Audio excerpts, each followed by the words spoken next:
Hello बच्चों, स्वागत है आपका कंटिन्यूटी और डिफरेंशियबिलिटी के आज के लेक्चर में। आज के लेक्चर में अपन करेंगे सी एंड डी, पर उसके पहले मैं आपको बताऊंगा कि किस तरीके से इसमें लिमिट अपन यूज करते हैं, लिमिट एग्जिस्ट कब करती है और कौन कौन सी स्टैंडर्ड लिमिट है जिनके ऊपर अपन को ध्यान देना है। तो भाई चालू करते हैं। सबसे पहले जोश कम तो नहीं हुआ सब बच्चों का। पिछले लेक्चर में मैंने पूछा था, कई बच्चों ने लिखा था, कई बच्चों ने नहीं लिखा, बोला कि ठीक है, पर आज बता दीजिएगा कि आप लोगों का जोश अभी भी हाई है। ठीक है, आज के लेक्चर में अपन क्या करेंगे, कंसेप्ट करेंगे, उसके सवाल करेंगे, फिर कंसेप्ट करेंगे और उसके सवाल, और लास्ट में कुछ बेहतरीन सवाल की बात करेंगे।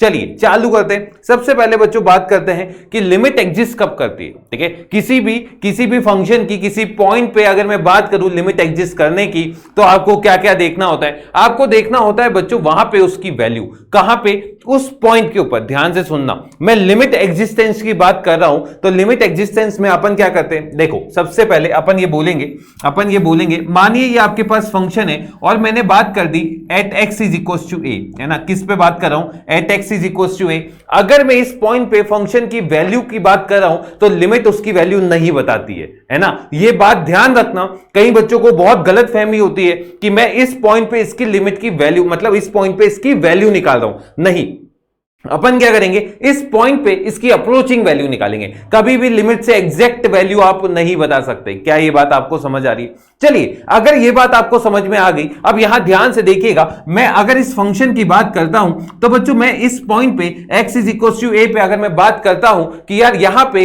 इसकी लिमिट की वैल्यू क्या आ रही है, तो मैं सबसे पहले देखूंगा इसका LHL। क्या देखूंगा? LHL। और सेकंड चीज मैं देखूंगा इसका RHL। ये दो जब मैं वैल्यू देखूंगा तो ध्यान से देखिए LHL क्या होगा बच्चों, LHL होगा लिमिट में हो जाएगा h टेंडिंग टू 0, और अगर फंक्शन a है तो f of a minus h। और अगर RHL की बात करें तो बच्चों ये limit h tending to 0, f of कितना हो जाएगा, a प्लस h। अब यहां पे समझिएगा कि ये क्या चीज लिखी है सर, ये h क्या है बच्चों। h जो होता है ना, एक पॉजिटिव क्वांटिटी होता है और वो इसकी वैल्यू क्या होती है, 0.000000, और जितने जीरो तुम जानते हो और इंटू 1। सही है क्या?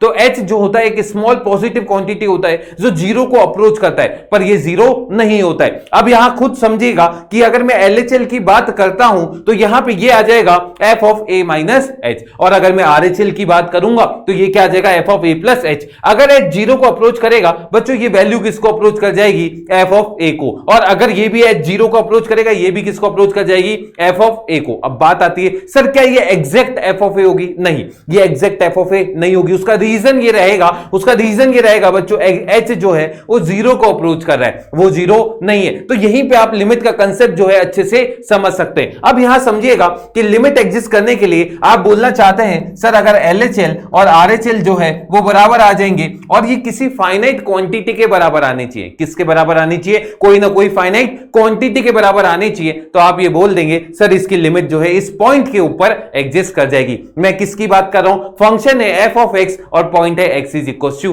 a। क्या ये बात आप समझ पा रहे हैं? इसे देख लीजिए, इसे लिख लीजिए बच्चों। f ऑफ a की मैं बात नहीं करूंगा लिमिट के अंदर। किस में बात नहीं करते? f ऑफ a की बात नहीं करते। ये बच्चों को गलत फहमी रहती है और मेंस और एडवांस में उनके सवाल क्या होते हैं, गलत हो जाते हैं। लिमिट एग्जिस्ट करने के लिए उस पॉइंट पे वैल्यू अगर डिफाइन नहीं भी है तो चलेगा, पर आपको क्या देखना है, उसकी लेफ्ट हैंड लिमिट और राइट हैंड लिमिट। लिख लीजिए। हाँ भाई, सोए तो नहीं, चले आगे चलिए अब बात करते हैं सर अगर ये दोनों बराबर हैं और किसी फाइनाइट क्वांटिटी के बराबर है तो हम लिमिट की वैल्यू निकाल सकते हैं। अब 11th क्लास में अपन ने कुछ चीजें पढ़ी थी, जिन बच्चों ने वहां पे नहीं देखा है कोई दिक्कत नहीं है, आप यहां पे देखिए। सबसे पहले अपन बात करते हैं कि सर इस टाइप का अगर मेरे पास फंक्शन आया तो मुझे पता करना है कि मैं कैसे देखूं। तो भाई सबसे पहले इसमें लेफ्ट हैंड और राइट हैंड लिमिट लगानी है। ठीक है, किस पॉइंट पे? 2 के ऊपर। ठीक है, ध्यान से सुनना बच्चों। सबसे पहले अपन LHL का फॉर्मूला लगा देंगे। LHL बच्चों इसका फॉर्मूला क्या होता है, लिमिट में हो जाएगा h tending to 0, f of कितना आ जाएगा बच्चों, 2 माइनस h। ये हमेशा यूज कीजिएगा।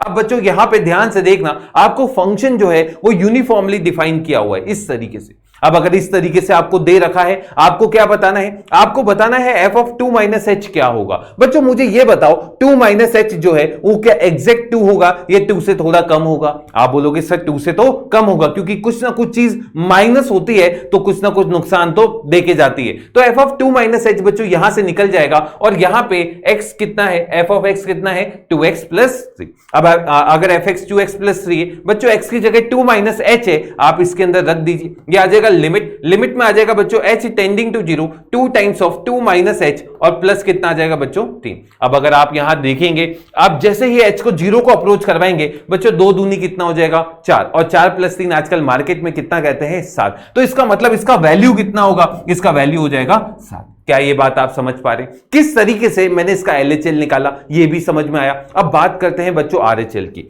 RHL में अपन बात करेंगे RHL, वो हो जाएगा लिमिट में हो जाएगा h tending to 0 F of कितना हो जाएगा बच्चों 2 प्लस एच। बच्चों एफ ऑफ 2 प्लस एच, अब मुझे बताइए ऊपर से निकलेगा या नीचे से, तो आप बोलेंगे सर यहां पे 2 प्लस एच मतलब 2 से थोड़ा सा बड़ा होगा, यानी नीचे से आप निकाल सकते हैं और ये क्या बन जाएगा limit h tending to 0, x की जगह आ जाएगा 2 प्लस एच और प्लस कितना आ जाएगा बच्चों 5 प्लस 2 आजकल मार्केट में फिर से 7 होता है। तो भाई इसका LHL और RHL दोनों 7 आया है, इसका मतलब क्या हुआ, इसकी लिमिट तो एग्जिस्ट करेगी और ये किसी फाइनाइट क्वांटिटी के बराबर भी होगी। ठीक है, लिख लें, इसे लिख लें, जल्दी से लिख लें।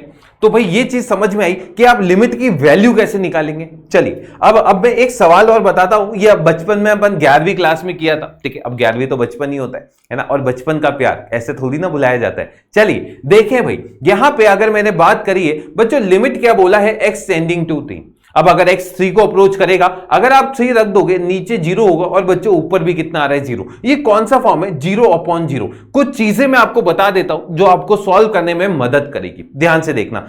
पहला होता है फैक्टराइजेशन। क्या होता है बच्चों, फैक्टराइजेशन। अगर आप ऊपर वाले क्वाड्रेटिक को देखें तो उसके फैक्टर आप कर सकते हैं। बच्चों अगर 3 रखने पे ऊपर वाली क्वाड्रेटिक 0 हो रही है, क्या बोला मैंने, अगर 3 रखने पे ऊपर वाली क्वाड्रेटिक अगर 0 हो रही है, यानी 3 उसका क्या हो जाएगा, एक रूट हो जाएगा, यानी x माइनस 3 क्या हो जाएगा, उसका फैक्टर हो जाएगा। तो इस तरीके से अगर आप देखेंगे तो यहां पे इसको लिख सकते हैं लिमिट में लिख देंगे बच्चों x टेंडिंग टू 3। ध्यान से देखिए, इसका एक फैक्टर आपने डायरेक्ट लिख दिया x माइनस 3।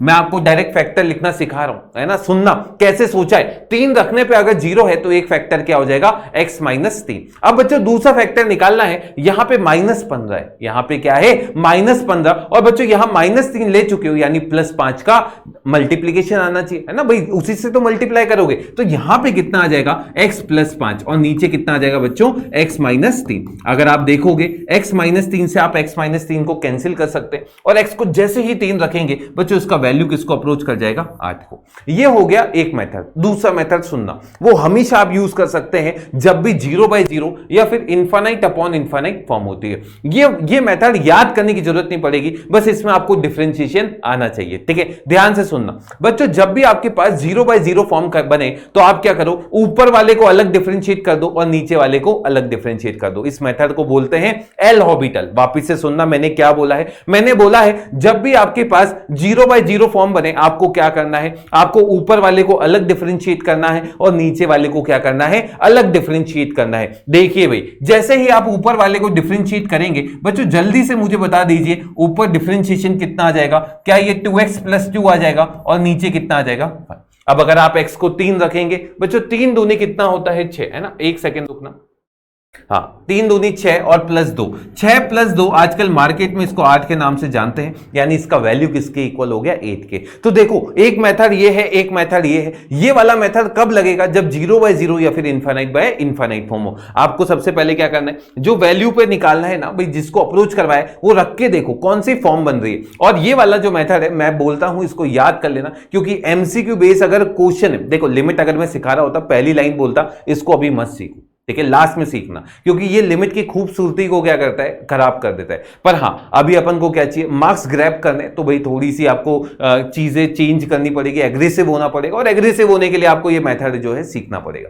क्या करना है, 0/0 फॉर्म बनने पे ऊपर वाले को अलग डिफरेंशिएट, नीचे वाले को अलग डिफरेंशिएट। ऊपर वाली अपॉन नीचे वाली का खेल मत खेल लेना, है ना। हाँ याद है ना, खेला था अपन ने, हाँ कहां पे खेला था, विजेता में। अच्छा चलिए अब देखिए भाई, कुछ स्टैंडर्ड लिमिट है जिसको अगर आप याद करें तो आपके सवाल जो है इजीली बन जाते हैं। पहला, limit x tending to a x की पावर n माइनस ए की power n upon x minus a. बच्चों अगर आप x को a को अप्रोच करवाएंगे तो 0/0 फॉर्म बन जाएगा। अब देखो डिफरेंशिएट करके देखो भाई, ये बन गया लिमिट में आ गया x टेंडिंग टू ए, ऊपर वाले का डिफरेंशिएशन x की पावर n का डिफरेंशिएशन क्या होता है, n मल्टीप्लाई x की पावर n माइनस 1। बच्चों a की पावर n ये तो कांस्टेंट है और कांस्टेंट का डिफरेंशिएशन कितना होता है 0 अपॉन, बच्चों इसका डिफरेंशिएशन कितना हो जाएगा 1। जैसे आप x को a रखेंगे आपका आंसर आ जाएगा n इंटू a की पावर n माइनस 1। सेकेंड है बच्चों लिमिट x टेंडिंग टू 0, क्या है लिमिट x टेंडिंग टू 0 और यहां पे क्या है sin x अपॉन x। बच्चों अगर आप x को 0 अप्रोच करवाएंगे ये फिर से 0 अपॉन 0 फॉर्म आ जाएगी, ऊपर वाले का डिफरेंशिएशन cos x हो जाएगा और नीचे वाले का डिफरेंशिएशन 1 हो जाएगा। cos 0 कितना होता है 1, यानी इसका वैल्यू किसके इक्वल आ जाएगा 1 के। सिमिलरली बच्चों limit x tending to 0 10x upon x, ये भी कितना होगा आपके पास 1। अगला limit x tending to 0 sine inverse x upon x, ये भी 1 होता है। अगला tan inverse x upon x, ये भी 1 होता है। इसके बाद होता है बच्चों e की power x minus 1 upon x, ये कितना होता है 1। इसको किसी को भी तुम्हें अभी सॉल्व करना है, ठीक है, तो क्या कर सकते हो, ऊपर अलग डिफरेंशिएशन नीचे अलग डिफरेंशिएशन। अगला a की power x minus 1 upon x, बच्चों ये log a to the base e होता है, ठीक है, a पॉजिटिव रखना है ना, a तो पॉजिटिव होगा, इसका डिफरेंशिएशन कितना होगा a की power x into log a to the base e और इसका तो 0 अपॉन कितना हो गया 1। x को 0 अप्रोच करवाया, a की पावर 0 1, तो आंसर देख लो यही आएगा। अगला limit x tending to 0 log 1 plus X upon X है ना, ध्यान से सुनना बच्चों, इसका बेस e होता है, इसका बेस क्या होता है e, ठीक है, तो भाई log 1 plus X upon x, जो चीज यहां है वो यहां पे है, तो आंसर कितना आ जाएगा 1।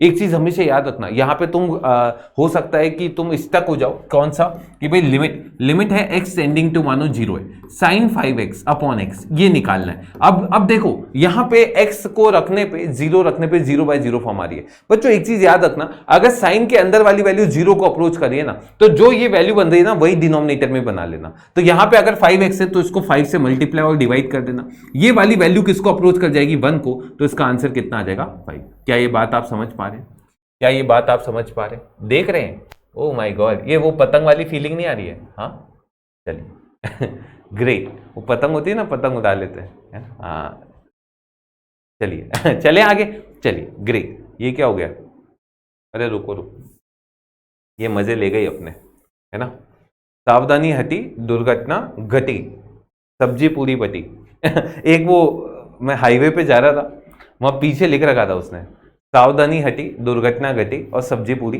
बटी समझ पा रहे हैं। चलिए आगे चलते हैं। अब बात करते हैं सर कंटिन्यूटी की बात करते हैं। ये बात अपन ने कर ली है लिमिट की, ये बात किसकी कर ली है, लिमिट की कर दी है। अब बात करेंगे सर अपन कंटिन्यूटी की। कंटिन्यूटी कैसे देखें, किसी पॉइंट पे अगर किसी फंक्शन की मुझे देखनी है, ध्यान से सुनिएगा बच्चों, अगर कंटिन्यूटी देखनी है किसी पॉइंट पे तो आप सबसे पहले उसका LHL निकालिए, उसका RHL निकालिए और उस पॉइंट पे फंक्शन की वैल्यू निकालिए।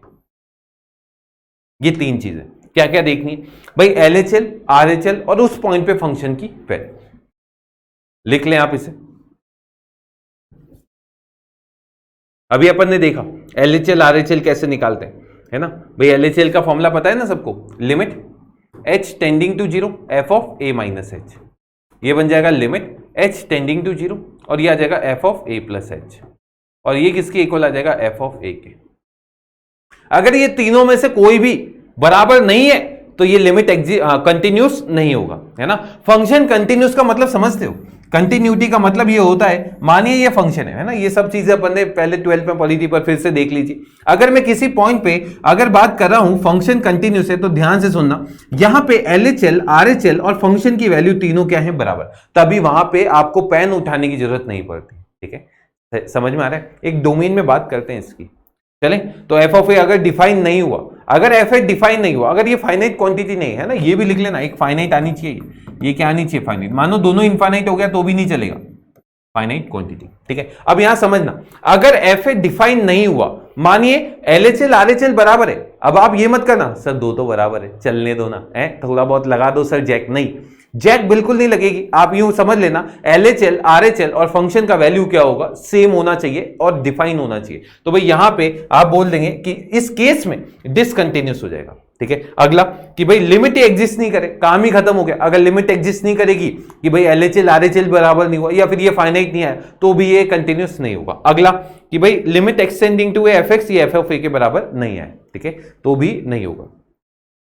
तो भाई कंटिन्यूटी के लिए सीधे सीधे क्या काम करना है, उस पॉइंट पे वैल्यू निकालनी है, उस पॉइंट पे LHL निकालना है, उस पॉइंट पे RHL निकालना है, बस। अगर तीनों बराबर है तो काम हो जाएगा। चलिए अब इस टाइप के सवाल देखिए, ये बोलता है इस फंक्शन की x इज इक्वल टू 0 पे कंटिन्यूटी देखो।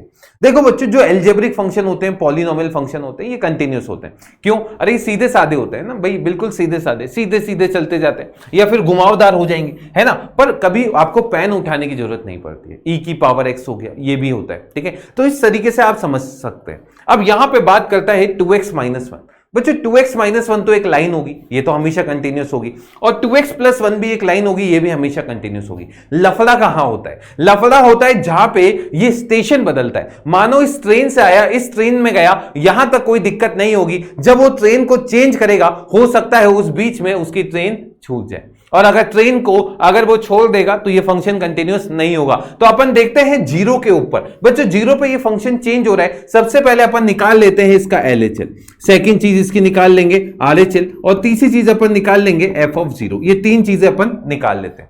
बच्चों a का वैल्यू कितना है इसमें? 0। सुनना मेरी बात, तो इसका फॉर्मूला बन जाएगा लिमिट h टेंडिंग टू 0, और ये आ जाएगा f ऑफ कितना आ जाएगा? 0 माइनस h। अब अगर आप f ऑफ 0 माइनस h की बात करें, यहां पे x की जगह 0 माइनस h रख दीजिए, तो ये बन जाएगा लिमिट में आ जाएगा बच्चों h tending to 0 2 times of 0 minus h, और माइनस कितना आ जाएगा बच्चों? 1। अब h को जैसे 0 रखेंगे, ये आ जाएगा माइनस ऑफ 1। सेकेंड चीज अपन देखते हैं RHL। बच्चों RHL क्या होगा? लिमिट में आ जाएगा h tending to 0 f of कितना आ जाएगा? 0 प्लस h। बच्चों 0 प्लस h मतलब यहां से निकलेगा, तो इसमें रख दीजिए लिमिट में आ जाएगा h tending to 0 2 times of 0 plus h, और प्लस कितना आ जाएगा बच्चों? 1। अब h को जैसे 0 रखेंगे, ये वैल्यू कितना आ गया? 1। और f ऑफ 0 किससे निकलेगा? जहां पे इक्वलिटी है। बच्चों इसमें x को 0 डायरेक्ट रखोगे तो आंसर कितना आ जाएगा? 1। अब मेरी बात समझिए, एक वैल्यू -1 है, एक वैल्यू 1 है, क्या यहां पे फंक्शन कंटिन्यूस होगा? अरे नहीं होगा मालिक, ये तो फंक्शन ही डिफाइन नहीं है इस पॉइंट पे, है ना। फंक्शन तो डिफाइन है, इस पॉइंट पे लिमिट एग्जिस्ट नहीं कर रही है ना, लिमिट भी एग्जिस्ट नहीं कर रही है, LHL और RHL बराबर नहीं है, तो ये कंटिन्यूस नहीं है, डिसकंटिन्यूस है। लिख लीजिए डिसकंटिन्यूस। चलें आगे, और किस टाइप का सवाल आपको दिख सकता है? ऐसा आपको बताना है क्या x इज इक्वल टू 1 पे ये फंक्शन कंटिन्यूस है या फिर नहीं है। अब देखो हमेशा अपन इतना बड़ा नहीं करेंगे, है ना, इसमें मैंने आपको सिखाना था इसलिए इतना बड़ा कर दिया, नहीं तो मैं क्या करता, मैं डायरेक्ट करता ना। ऑब्जेक्टिव अप्रोच क्या रहती, 0 पे बोला है ना, यहां पे 0 रखो, 0 रखा तो कितना आ गया? -1, है ना, और यहां पे 0 रखा तो कितना आ गया? 1, है ना। तो देखो जहां पे फंक्शन चेंज हो रहा है वहां पे वैल्यू भी चेंज हो गई, ट्रेन गायब, है ना, है या थी, चली गई। हाँ किसके साथ? हाँ एक बच्चे ने पहले कमेंट किया था, सर आप जो ये बीच बीच में बोल देते हो हमारा दिल टूट जाता है, हमें याद आ जाती है किसकी, समझते हो? हाँ कि सर वो चली गई। चलिए अभी एक फोन आया मेरे पास, परसों की बात थी, कल की नहीं, परसों शाम की। हाँ सर मेंस का पेपर है और है ना वो मुझे छोड़ के चली गई, अब मैं क्या करूं? अरे मैंने कहा पढ़ाई कर। वो बोला सर पढ़ाई नहीं हो रही है। मैंने कहा क्यों नहीं हो रही है? बोलता सर ब्रेकअप के बाद तो आप समझते ही हैं। हाँ तो फिर समझ सकते हैं आप। अरे ऐसा कुछ नहीं होता है ना, अपने माइंड को ऐसा बनाओ, समझ रहे हो? अगर किसी के आने और किसी के जाने से तुम्हारी जिंदगी पे इतना फर्क पड़ने लगा ना, तो फिर कैसे चलेगा? हाँ ये बताओ, ऐसे चलेगा? हाँ मतलब पढ़ना चाहिए, पढ़ता है कई बार होता है ना, पर देखो एक चीज बताऊं, आदमी वही है जो परिश्रम करता रहे और बिल्कुल स्ट्रेट पाथ पे चलता जाए। जैसे एक चीज समझाऊं मैं तुम्हें, एक चीज बहुत मस्त एग्जांपल है। अभी बारिश आने वाली है, ठीक है, और कोटा में चंबल नदी है, ठीक है, और 18 गेट होते हैं, ठीक है, 18, और सारे खुल जाते हैं क्योंकि पीछे से पानी आता है फ्लो में। सुनना मेरी बात, नदी बहुत अच्छी लगती है पूरे साल, पानी आ रहा है, एक मस्त व्यू है, ठीक है, जब तक वो अपनी सीमा में है। और जिस दिन पीछे से पानी आया और वो होती है ओवरफ्लो, और वहां पे आसपास जितनी बस्तियां है ना सबको उड़ा ले जाती है। मतलब हमने यहां तक देखा है फ्रिज जो है ना वो यूं तैरते हुए जा रहे हैं ना, पूरे के पूरे मकान डूब जाते हैं। अब मुझे ये बताओ कौन सी नदी अच्छी लगती है, जो अपनी सीमा में है या फिर जिसने अपनी सीमा पार कर दी है ना। तो नदी भी तब तक ही अच्छी लगती है जब तक अपनी दो एंड तक रहती है ना। उसके बाहर जब जाती है तो तुम्हारी लाइफ भी ऐसी है। क्लियर है क्या? तो मैं यही बोलना चाहता हूँ, अपनी एक सीमा बनाओ, है ना। देखो बहुत बच्चे जो होते हैं रात भर मोबाइल चलाते हैं, ठीक है, और उसको जस्टिफाई करते हैं, सर हम रात को पढ़ रहे थे, है ना। कहीं पढ़ते भी हैं, पर मैं फिर बताता हूँ, जैसे हमारे गुरु भगवान जो समझाते थे कि मॉर्निंग में जो पढ़ाई होती है ना वो बेस्ट होती है। हाँ, कईयों की आदत नहीं होती, वो रात को पढ़ते हैं, वो ठीक है, वो आप मान सकते हैं कि चलो सर हमारा रूटीन ऐसा है।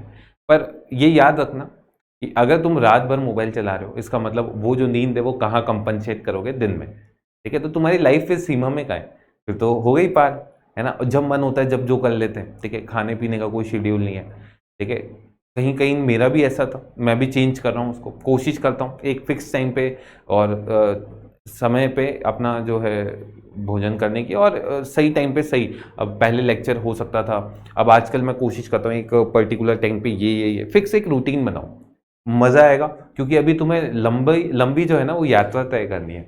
अभी तो मेंस एडवांस, है ना, जो भी तुम तैयारी करोगे आगे, है ना। अभी ये CUET का चल रहा है, फिर इसके बाद मानो किसी कंपटीशन की चल रही है, नहीं तो फिर कॉलेज, ठीक है। और देखना कहीं ना कहीं तुम्हारी ज़िंदगी में बहुत बहुत चेंज लाएगा ये सब चीज़ें। तो लड़की के आने लड़की के जाने से फ़र्क नहीं पड़ना चाहिए, ठीक है। हाँ, थोड़ा बहुत लगता है तो ठीक है। पहली बात तो अभी ये उम्र है नहीं, है ना, सीधी बात तो ये है। चीज़ तो वही गलत हो जाती है ना। क्या होता है वो बोलता है पुलिस वाला ना कि चालान कटेगा तेरा, तूने हेलमेट नहीं लगाया। पर भैया आपकी तो अभी गाड़ी चलाने की उम्र नहीं है, आप हेलमेट और नहीं हेलमेट की तो बात ही नहीं करनी चाहिए आपको, है ना। तो ये चीज़ समझिए आप, ठीक है। चलिए आगे चलते हैं, पर ठीक है अब हो जाती है चीज़ें, है ना, वो क्या बायोलॉजिकल चेंजेस आते हैं, हाँ। पर आप ध्यान दीजिए इन चीज़ों पे, क्योंकि आपका करियर जो है बहुत इस वक्त पे ये है, ये है, ये है, ये, और यहाँ से आप अपने करियर को ऐसा ले जा सकते हो, और यहाँ से आपका करियर यूं भी हो सकता है। अब आपको देखना है, और यूं भी जाता है कईयों का, तो अब आपको देखना है यहाँ से आप यहाँ जाना चाहते हैं या फिर यहाँ, है ना। अगर तुम्हारे आदर्श, है ना, आदर्श तुम्हारे अलग सर हैं, तो फिर मुझे लगता है कि तुम्हारा करियर ऐसे जाना चाहिए, और ऐसे जाना चाहिए तो उसके हिसाब से तुम्हें काम करना चाहिए, और काम करना चाहिए तो अपने आप को बिल्कुल फोकस रखना पड़ेगा, है ना। डाइवर्टेड रखोगे तो चीज़ें चेंज होगी, है ना। दो सीमाओं में रहोगे, है ना, चीज़ों में, तो फिर मज़ा आएगा, और आगे भी बिल्कुल निरंतर बढ़ते जाओगे, ठीक है। पता नहीं चलेगा कब तुम्हारी लाइफ में जो है बहुत ही अच्छा समय आ जाएगा, और तुम जो अचीव करना चाहते हो वो कर लोगे। चलिए आगे चलते बच्चों। देखो x = 1 पे देखना है, ठीक है। अब x = 1 पे आप क्या करेंगे, 1 रखिए, ये आ जाएगा 1/2, और ये कितना आ जाएगा 2 - 3 + 3/2, ठीक है। तो अब भाई इसका वैल्यू देखो 1/2 है, ये भी 1/2 है ना। तो दोनों अगर बराबर है तो क्या ये फंक्शन कंटिन्यूस होगा? अब डायरेक्ट ऐसे आप देख सकते हैं, तो ये फंक्शन क्या होगा, कंटिन्यूस, लिख लीजिए, कंटिन्यूस होगा। चलें आगे चलें। अगला सवाल ये रहा। अब बच्चों देखो यहां पे ये बोलता है ये 5 है, ये कितना है 5, और x = 0 पे ये ऐसा दे रखा है, ये कैसा दे रखा है, ऐसा। अब 0 रखोगे ना बच्चों, ये 0/0 फॉर्म है। ये कौन सा फॉर्म है, 0/0। अब यहां सुनना मेरी बात, यहां पे सुनना मेरी बात, मैं क्या बोलना चाहता हूं, मुझे पता करना है 0 के ऊपर ये फंक्शन कंटिन्यूस है या फिर नहीं है। तो ध्यान से सुने कैसे करेंगे। आप लिमिट लगा दीजिए, आप लिमिट लगा दीजिए h टेंडिंग टू 0, यहां पे x की जगह रख दीजिए 1 - cos में रख दिया बच्चों 2h/h²। अब सुनना मेरी बात, कई बच्चों को डाउट होगा सर LHL निकालूं या फिर RHL, है ना। मैं LHL निकालूं या फिर RHL, बच्चों इसमें LHL और RHL से अंतर नहीं पड़ेगा। अगर आप 0 + h रखोगे तो यहां पे cos ऑफ थीटा आएगा, पर अगर 0 - h रखा तो cos - थीटा आ जाएगा, वो भी cos थीटा ही होता है, ठीक है। जो अगर तुम LHL और RHL लिखोगे तुम्हें पता चल जाएगा। LHL में क्या आएगा, 1 - cos -2h अपॉन -h का होल स्क्वायर। भाई cos थीटा ही होता है, और यही चीज RHL बन गई। तो यहां से अगर तुम इसको सॉल्व करोगे, ध्यान से देखना कैसे करूंगा। देखो एक तरीका होता है फॉर्मूला, इसका फॉर्मूला एक होता है ना भाई, मैं फॉर्मूला भी सिखाते जाऊंगा, तुम्हें शॉर्ट ट्रिक भी बता दूंगा। Limit h tending to 0 1 - cos h upon h²। बच्चों इसका लिमिट होता है 1/2, है ना। कैसे होता है वो भी बहुत आसान है भाई, इसको हाफ एंगल फॉर्मूला में चेंज करके लिख सकते हैं, और sin x अपॉन x 1 होता है, एक तरीका। पर अगर मैं बोलूं यहां पे 2h है, यहां पे अगर 2h है तो इस केस में नीचे कितना आना चाहिए 2h का होल स्क्वायर, और 2h का स्क्वायर मतलब 4h स्क्वायर होता है क्या, तो 4 से आप मल्टीप्लाई भी कर सकते हैं, 4 से डिवाइड भी कर सकते हैं। अब बच्चों अगर मैं आपसे बोलूं इसकी वैल्यू क्या होगी, तो 1 minus cos of something upon something का स्क्वायर, इसकी वैल्यू होती है 1/2, यानी इसका आंसर आ जाएगा 4 इंटू 1/2, यानी कितना आ गया 2। अरे मालिक अगर इसका LHL या फिर RHL 2 आ रहा है और उस पॉइंट पे वैल्यू 5 आ रही है, क्या ये फंक्शन कंटिन्यूस होगा या डिसकंटिन्यूस? आप बोल देंगे ये फंक्शन क्या होगा, discontinuous.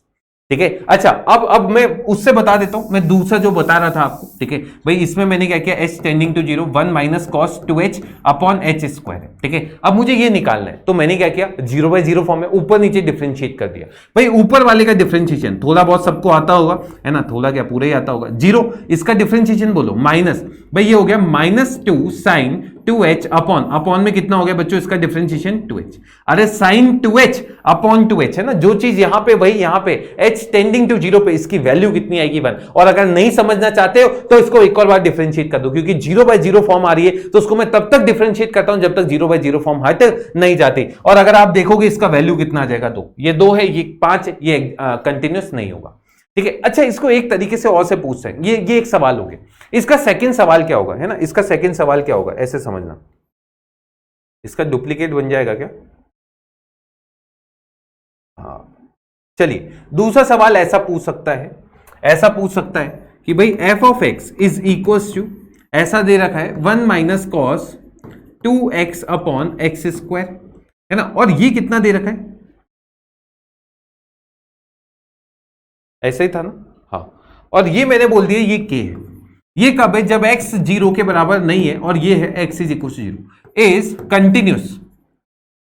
Continuous at x is equal to 0, find k। आपको क्या निकालना है, k निकालना है। अब बात आती है सर अगर k निकालना है और फंक्शन कंटिन्यूस है तो मैं सीधे सीधे क्या बोलूंगा कि f of 0 is equal to limit में लिख देना बच्चों h tending to 0 f of 0 plus h। क्या ये बात आप समझ पा रहे हैं, क्या ये क्लियर है आपको? और अगर आप 0 प्लस h की बात कर रहे हैं, यहां पे x की जगह 0 प्लस h रख दो। हाँ, कोई बच्चा चाहता है 0 माइनस h रखना, उसको अगर लग रहा है कि चेंज हो सकता है LHL और RHL में, तो आप बिल्कुल उसका 0 माइनस h भी निकाल लीजिए। अब यहां पे बात करते हैं f ऑफ 0 बच्चों k है, और ये कितना आ जाएगा, लिमिट में आ जाएगा बच्चों h टेंडिंग टू 0, x की जगह रख दिया 1 माइनस कॉस में आ गया बच्चों 2h अपॉन h स्क्वायर। मैंने अभी बोला था इसको सॉल्व करना, और इसको सॉल्व करके वैल्यू कितनी आ गई थी 2, यानी k का वैल्यू कितना होना चाहिए 2, जिसके लिए फंक्शन क्या हो जाए, 0 के ऊपर कंटिन्यूस हो जाए। क्या ये बात आप समझ पा रहे हैं? क्या ये आपको क्लियर हो रही है कि किस तरीके से आपके पास सवाल आ सकता है? वो 4 ऑप्शन दे देगा, 1 2 3 और 4, आप क्या 2 लगा के आ जाओगे? क्या ये क्लियर है? लिख लें आप इसे लिख लें जल्दी से। समझ में आ रहा है ना, समझ में आ गया? चले आगे चले।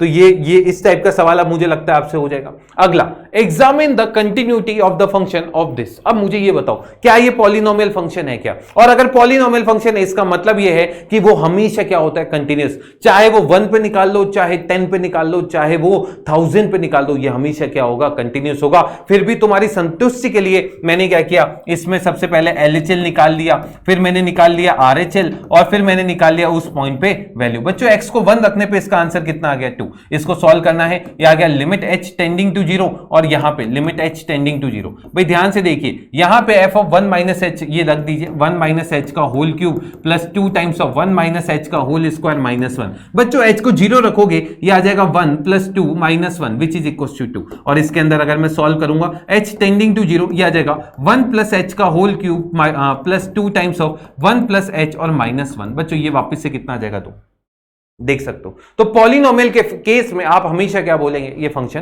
कंटिन्यूस होगा। वो जो मैंने बोला था ना, उस टाइप का सवाल आ गया। आपको k का वैल्यू बताना है सच दैट ये फंक्शन कंटिन्यूस हो जाए 5 के ऊपर। देखो 5 के ऊपर इसका वैल्यू कितना आएगा, रख दो भाई, डायरेक्ट रखो आप 15 माइनस 8, और ये किसके इक्वल हो गया, 2k के। तो भाई 7 इज इक्वल टू 2k, यानी k किसके इक्वल आ जाएगा, 7/2।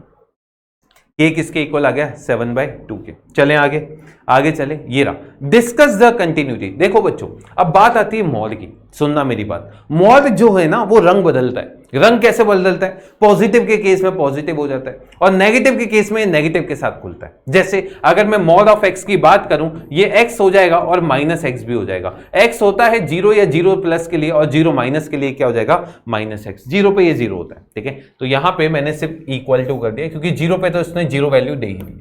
अब बात करते हैं सबसे पहले इसके LHL की। देखो अब ये रंग बदल रहा है ना, तो मैं LHL और RHL दोनों निकाल दूंगा। सबसे पहले LHL निकालते हैं बच्चों। LHL हो जाएगा limit h tending to zero, f of कितना आ जाएगा? Zero minus h. समझ पा रहे हैं? क्या ये क्लियर है बच्चों? इसमें रख देते हैं, ये आ जाएगा लिमिट में आ जाएगा h टेंडिंग टू जीरो, ये आ जाएगा mod of zero minus H और साथ में कितना आ जाएगा? Minus of H. बच्चों मुझे ये बताओ, मॉड ऑफ माइनस एच और h पॉजिटिव है तो ये नेगेटिव क्वांटिटी है, ये नेगेटिव के साथ मॉड खुलेगा और ये क्या बन जाएगा? सुनना मेरी बात, ये बच्चों को डाउट रहता है इसमें। मुझे ये बताओ माइनस एच पॉजिटिव है या नेगेटिव? एच तो पॉजिटिव है तो माइनस एच क्या हो गया? नेगेटिव। यानी इसका मॉड किसके साथ खुलेगा? नेगेटिव के साथ। यानी इस वाली क्वांटिटी के आगे क्या आ जाएगा? एक नेगेटिव। क्या ये बात समझ पा रहे हैं? अपॉन में कितना आ गया? Minus h. बच्चों इसको सॉल्व करना है, ये बन जाएगा limit h tending to zero, h upon कितना आ जाएगा? Minus h and which is equal to minus of. अब बात करते हैं इसके RHL की। भाई RHL में ध्यान से देखिए, ये बन जाएगा limit h tending to zero, f of कितना आ जाएगा? Zero plus h. भाई जीरो प्लस एच क्या हो गया? Limit h tending to zero. भाई यहां पे x की जगह जीरो प्लस एच लिखा, ये आ गया जीरो प्लस एच अपॉन में कितना आ गया? h। भाई जीरो प्लस एच तो पॉजिटिव है, इसका मॉड भी पॉजिटिव होगा, यानी ये h अपॉन एच हो गया और इसका वैल्यू कितना हो गया? है ना भाई। लिमिट लगा देना h tending to zero. Cancel कर सकते हो ना, 5 से कितना के बाद। अब मुझे बताओ, कमेंट बॉक्स में बता दो, है ना भाई, कहीं गए तो नहीं, लेक्चर में ही हो, है ना, आपका मन कहीं चला गया हो, है ना, कि सर आज बहुत बातें कर ली आपने, हाँ नदी की बातें हो गई है, उसकी बातें हो गई है, ऐसा तो नहीं कहीं और चले गए, है ना, उसकी दुनिया में नहीं जाना है। ध्यान से सुनिए, एक वैल्यू 1 आ रही है, एक वैल्यू -1 आ रही है। क्या ये फंक्शन कंटिन्यूस होगा या डिसकंटिन्यूस? कमेंट बॉक्स में बिल्कुल बता दीजिएगा। आगे चलते हैं, discuss the continuity of the function where it is defined. अब ये कहां पे चेक करोगे? जहां पे ये चेंज हो रहा है। कहां पे चेंज हो रहा है? एक तो बच्चों 1 के ऊपर हो रहा है ना, और एक कहां पे हो रहा है ना, एक हो रहा है, ये -1 लगा देना, एक हो रहा है -1 के ऊपर, है ना, या -1 चेंज कर लेना। अब सुनना, -1 पे इसका वैल्यू कितना है बच्चों? -2, और -1 इसमें रखा तो इसका वैल्यू कितना है? -2। क्या -2 और -2 बराबर है? यानी -1 के ऊपर ये फंक्शन कंटिन्यूस होगा या डिसकंटिन्यूस? ये हो जाएगा कंटिन्यूस। अब बात आती है 1 के ऊपर। बच्चों 1 पे इसका वैल्यू कितना है? 2, और 1 पे इसका वैल्यू कितना है? 2, यानी 2 = 2, तो 1 पे भी ये फंक्शन क्या हो जाएगा? कंटिन्यूस। इसका मतलब ये हमेशा कंटिन्यूस होगा। This is a continuous function in R मतलब पूरी रियल नंबर्स के लिए।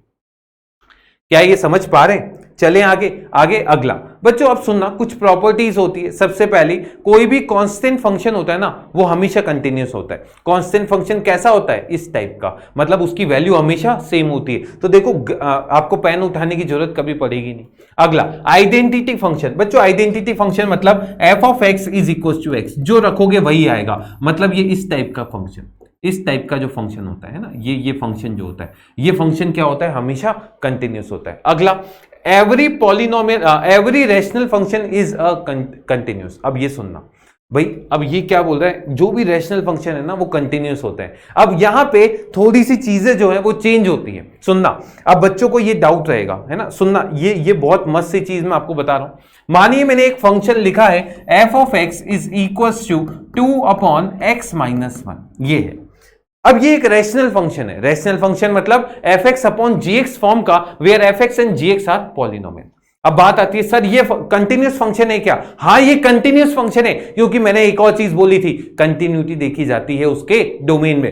पर अगर मैं बोलूं ये फंक्शन कहां पे डिसकंटिन्यूस है, तो आप लिख दीजिएगा कि this function is discontinuous at x-1 is equal to 0, यानी x इज इक्वल टू 1 पे। जहां पे डिनोमिनेटर 0 है वहां पे ये डिसकंटिन्यूस फंक्शन हो जाएगा। यहां पे बच्चे बहुत उलझेंगे, वो बोलेंगे सर ये क्या बात बोल रहे हो? आप बोल रहे हो एक तरफ तो ये कंटिन्यूस फंक्शन है और दूसरी बात आप बोल रहे हो ये डिसकंटिन्यूस हो रहा है इस पॉइंट पे। हाँ, क्योंकि बच्चों कंटिन्यूटी जो है वो डोमेन में देखी जाती है। क्या 1 इसके डोमेन में है क्या? नहीं। ये अपन मेंस और एडवांस में बातें करते हैं, पर आपके एक एनसीईआरटी एग्जाम्पलर का मस्त सवाल है जो मैं यहां पर लेकर आया हूं, आपको पता चल जाएगा किस तरीके से उसने पूछा है, अगर f x is equal to ये है, ये फंक्शन कहां पे डिसकंटिन्यूस है, तो आपको बस एक ही काम करना है कि इसके डिनोमिनेटर को देखना है और देखना है वो कहां पे जीरो हो रहा है, और जहां पे जीरो हो रहा है वहां पे आप क्या कर देंगे, बोल देंगे वो फंक्शन उस पॉइंट पे डिसकंटिन्यूस हो रहा है। क्या ये बात आप समझ पा रहे हैं? लिख लें आप इसे लिख लें। तो ये क्या बोला है कि रैशनल फंक्शन है वो कंटिन्यूस फंक्शन होते हैं, हाँ बिल्कुल सही है, पर ये डिसकंटिन्यूस होता है जहां पे इसका डिनोमिनेटर जीरो होता है, क्योंकि बच्चों अपन जब इसको डिफाइन करते हैं ना, ये बोलते हैं इसका डिनोमिनेटर जीरो नहीं है ना, ये ध्यान रखना।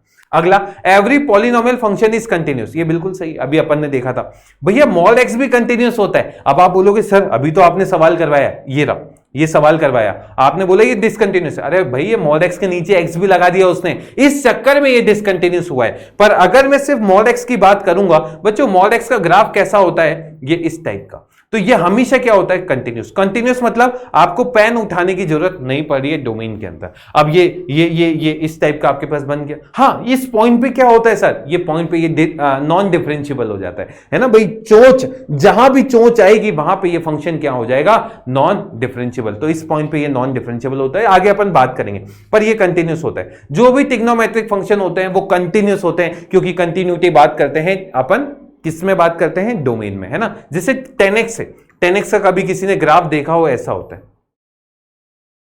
इस टाइप का।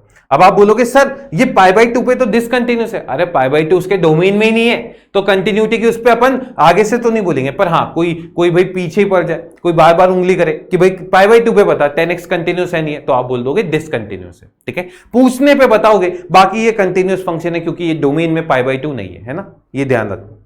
चलें आगे चलें, अगली बात करते हैं बच्चों, दो अगर कंटिन्यूस फंक्शन है तो उनका सम भी कंटिन्यूस होता है, उन दोनों का सब्ट्रैक्शन भी कंटिन्यूस होता है, उनका मल्टीप्लिकेशन भी होता है, और ये भी कंटिन्यूस होता है जब तक जीएक्स क्या है, जीरो नहीं हो। अगर जीएक्स जीरो हो गया वहां पे ये डिसकंटिन्यूस बन जाएगा, ठीक है, वहां पे ये क्या हो जाएगा, जीएक्स डिसकंटिन्यूस हो जाएगा। अब करते हैं मस्त सवाल, अब मैं लगातार सवाल करवाऊंगा, ध्यान से देखिए। सबसे पहला सवाल, ये 2 के ऊपर कंटिन्यूस है, तो आपको बताना है कि भाई अल्फा क्या आएगा, है ना, ए का वैल्यू क्या आएगा, ए मतलब ये।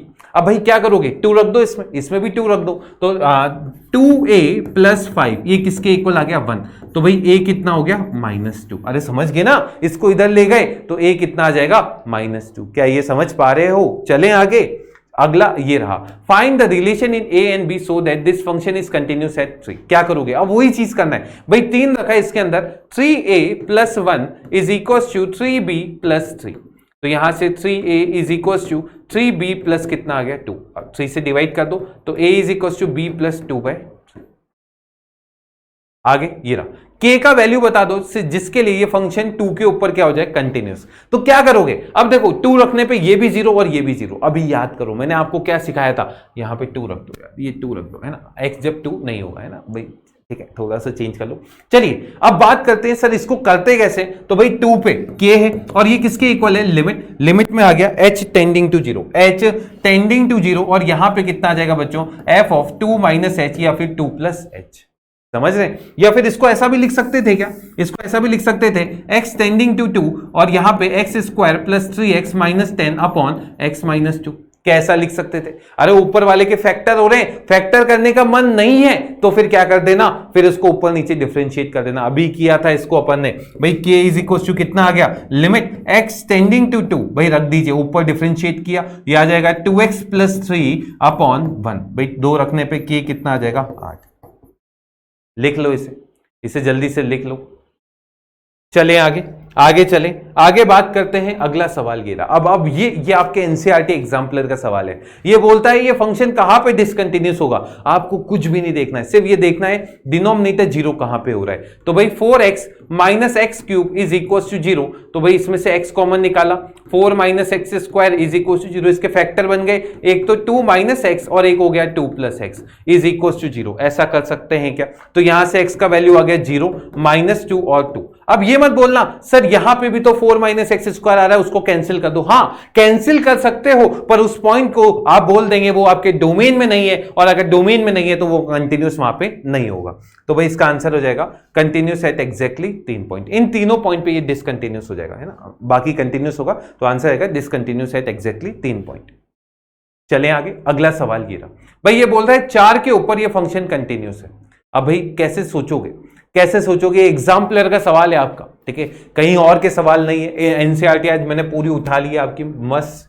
देखिए भाई, बात करते हैं सबसे पहले इसकी और 4 पे बच्चों इसकी वैल्यू कितनी है, a प्लस बी।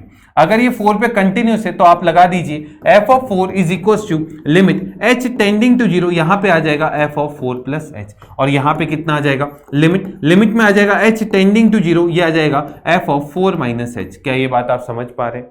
क्या ये क्लियर है आपको? अब मैंने बात करी है भाई इसकी वैल्यू कितनी आ गई, a प्लस बी, और बात करते हैं इसकी। बच्चों अगर इसके अंदर 4 प्लस एच देखो तो 4 प्लस एच 4 से बड़ा है, तो किसके अंदर रखोगे, इसके अंदर रख दीजिए भाई। ये बन गया लिमिट h टेंडिंग टू 0, साथ में कितना आ जाएगा बच्चों, 4 plus H minus 4 upon 4 plus H minus 4 का मॉड प्लस कितना आ गया, b। सिमिलरली बच्चों यहां पे आ जाएगा लिमिट में आ जाएगा h tending to 0 f of 4 minus h, जैसे ही रखोगे 4 minus h minus 4 upon mod of 4 minus h minus 4, और साथ में कितना आ गया, प्लस a। भाई ध्यान से देखिए, ये इसके साथ कैंसिल हो गया, और भाई ये भी इसके साथ क्या हो गया, कैंसिल। ये 4 से 4 भी कैंसिल, ये 4 से 4 भी कैंसिल। इसको एक बार और लिख लेते हैं, limit h tending to 0 minus h upon mod of minus h, साथ में आ गया plus a is equals to a plus b is equals to b plus limit में आ गया बच्चों h tending to 0 h upon mod of h। भाई अब मुझे ये बता दीजिए, ये मॉड ऑफ माइनस h ये किसके साथ खुलेगा, नेगेटिव के साथ। समझ पा रहे हैं क्यों?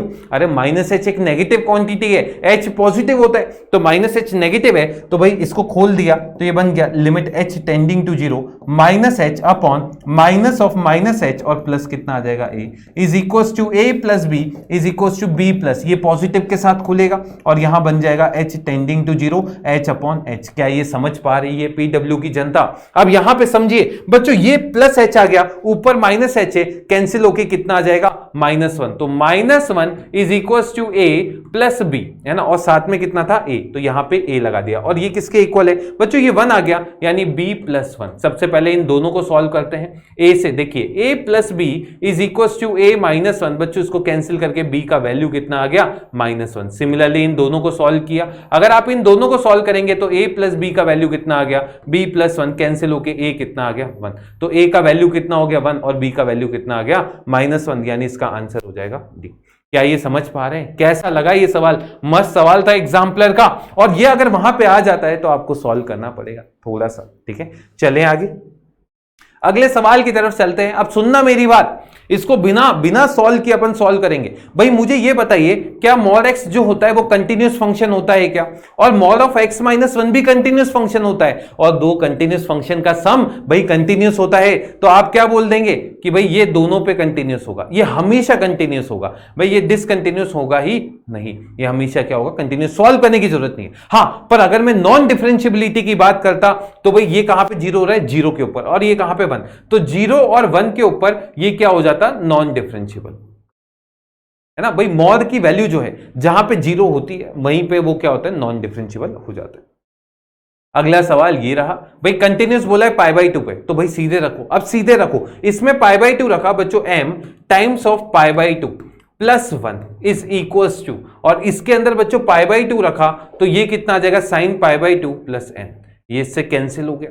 अब भाई देखिए, भाई n का वैल्यू कितना आ गया, m टाइम्स ऑफ π/2, यानी आंसर कितना हो गया। समझ पा रहे हैं? क्लियर है? अरे जिंदा हो, कहीं ध्यान भटका तो नहीं आपका? चले आगे, अगला सवाल ये रहा, भाई b का वैल्यू बता दीजिए, ये हर पॉइंट पे कंटिन्यूस हो जाए इसके डोमेन में। भाई चेक कहां करना पड़ेगा, कहां पे चेंज हो रहा है, 1 के ऊपर। 1 के ऊपर इसका वैल्यू कितना है बच्चों, 5 - 4, और 1 पे इसका वैल्यू कितना है, 4 + 3b, तो 1 इज इक्वल टू 4 + 3b, यानी 3b का वैल्यू कितना आ गया बच्चों, -3, यानी b कितना हो गया, -1, तो आंसर कितना आ गया इसका, ए। क्लियर है? चलें अगला सवाल, ये तो कर लिया है ना, एग्जैक्टली 3 पॉइंट पे डिसकंटिन्यूस होगा। अगला, अब बात करते हैं नॉन डिफरेंशिएबिलिटी की। देखो कंटिन्यूटी और डिफरेंशिएबिलिटी में बहुत सारी थ्योरम्स होती हैं, जिनको मैं चाहूं तो अनाप शनाप 6 लेक्चर तक करवा सकता हूं, ठीक है। पर मेरा मकसद है कम टाइम में जितना कम ये वीडियो में बनाऊं ताकि आपका टाइम सेव हो और आप अच्छे से प्रैक्टिस कर सकें, ठीक है। तो प्रैक्टिस शीट आपको मिलती है, उसको अच्छे से प्रैक्टिस कीजिए और बाकी सारे कंसेप्ट मैंने यहाँ पे रिवाइज करवा दिए। कंसेप्ट सारे लिए जाते हैं, सवाल सारे लिए जाते हैं, पर हो सकता है कुछ चीज़ इररिलेवेंट हो तो वो मेरे द्वारा स्किप कर दी गई होगी, ठीक है, क्योंकि वो ना तो पूछी जाती है, ठीक है। अब ऐसे तो करवाने में आपको लाखों चीज़ें बता सकते हैं ना, जैसे ये आपके सिलेबस में ही नहीं है, f(g(x) है ना, कहीं पे इसका जिक्र ही नहीं किया था, तो मैंने कंटिन्यूटी में इसकी बात नहीं करी है, ठीक है।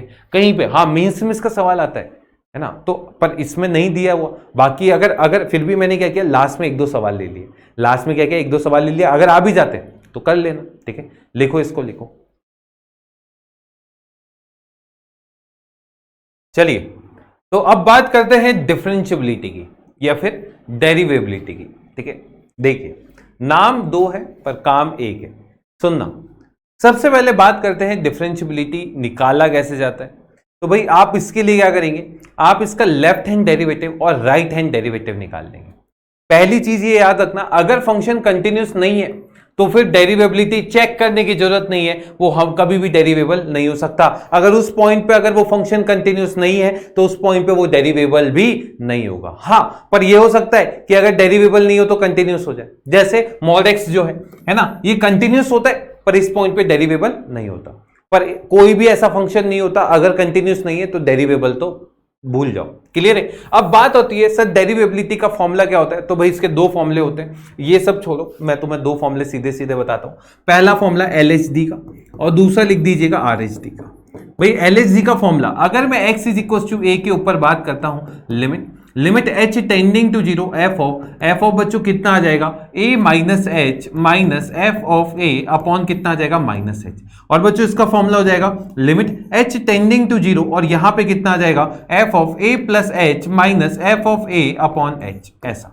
अब बच्चों अगर इसकी भी कुछ वैल्यू आ रही है, इसकी भी वैल्यू आ रही है और वो दोनों वैल्यू बराबर और फाइनाइट है, इसका मतलब क्या हो जाएगा कि वो फंक्शन उस पॉइंट पे क्या हो जाएगा, डेरिवेबल हो जाएगा। बाकी मैं कुछ ऐसे फंक्शन बोल दूंगा जो आप देखते ही बता देंगे कि ये इस पॉइंट पे क्या होंगे, नॉन डिफरेंशिएबल होंगे, उनको इतना सॉल्व करने की जरूरत नहीं है। आपके जितने भी फॉर्मुलास होते हैं ना कि sin x का डिफरेंशिएशन से cos x होता है, वो इन्हीं से निकलते हैं, ठीक है, इन्हीं फॉर्मूले से आपने निकाले होते हैं। पर अपन क्या होता है, टाइम सेव करने के लिए उनको डायरेक्ट याद कर लेते हैं। तो ये LHD और RHD 2 चीजें होती है, इनको आपको निकालना आना चाहिए। अब बात करते हैं सर और आगे क्या क्या चीजें हैं इसमें। तो देखिए भाई, x = 1 पे ये फंक्शन डिफरेंशिएबल होगा या नहीं होगा, तो याद रखिएगा पॉलिनोमियल फंक्शन के केस में ये फंक्शन हमेशा क्या होगा, डिफरेंशिएबल होगा। तो भाई अगर मुझे फिर भी चेक करना है तो मैं कैसे चेक करूंगा, ध्यान से सुनना। अगर मैं देखना चाहता हूं कि भाई डिस्कस द डिफरेंशिएबिलिटी, पहले तो इसका आंसर क्या आएगा, डायरेक्ट निकालना हो तो भाई इसको डिफरेंशिएट कर दीजिए। x² का डिफरेंशिएशन कितना होता है, 2x, और x को 1 रखने पे ये वैल्यू कितनी आ जाएगी, f'1 = 2। तो डायरेक्ट आप बता सकते हैं 2। पर अगर आप हम फॉर्मूले से बात करते हैं, फॉर्मूले से भाई आपने पहले LHD की बात कर ली और फिर नेक्स्ट बता दी RHD। बच्चों LHD और RHD निकालने के लिए आपने फॉर्मूला लगा दिया, limit h tending to 0 f of a minus h minus f of a upon कितना आ जाएगा, माइनस h। बच्चों ये बन जाएगा लिमिट में आ जाएगा h टेंडिंग टू 0, यहां पे देखो x की जगह 1 माइनस h रखा तो 1 माइनस h का होल स्क्वायर माइनस 1 अपॉन कितना आ जाएगा बच्चों, minus h। Limit h tending to 0, ध्यान से देखिए इसको खोल दिया, h² minus 2h plus 1 minus 1 upon minus h, cancel करा, यह आ जाएगा लिमिट h टेंडिंग टू 0, देखिए भाई माइनस h प्लस 2 और h 0 रखने पे ये वैल्यू कितना आ जाएगा, 2।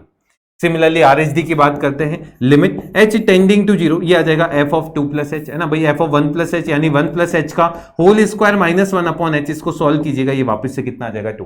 तो ये याद रखिएगा कि आपको पॉलिनोमियल के केस में ये इतना सब कुछ तामझाम करने की जरूरत नहीं है, डायरेक्ट डिफरेंशिएट करो, उस पॉइंट पे वैल्यू निकालनी है, पॉइंट पुट किया और आंसर निकाल दिया।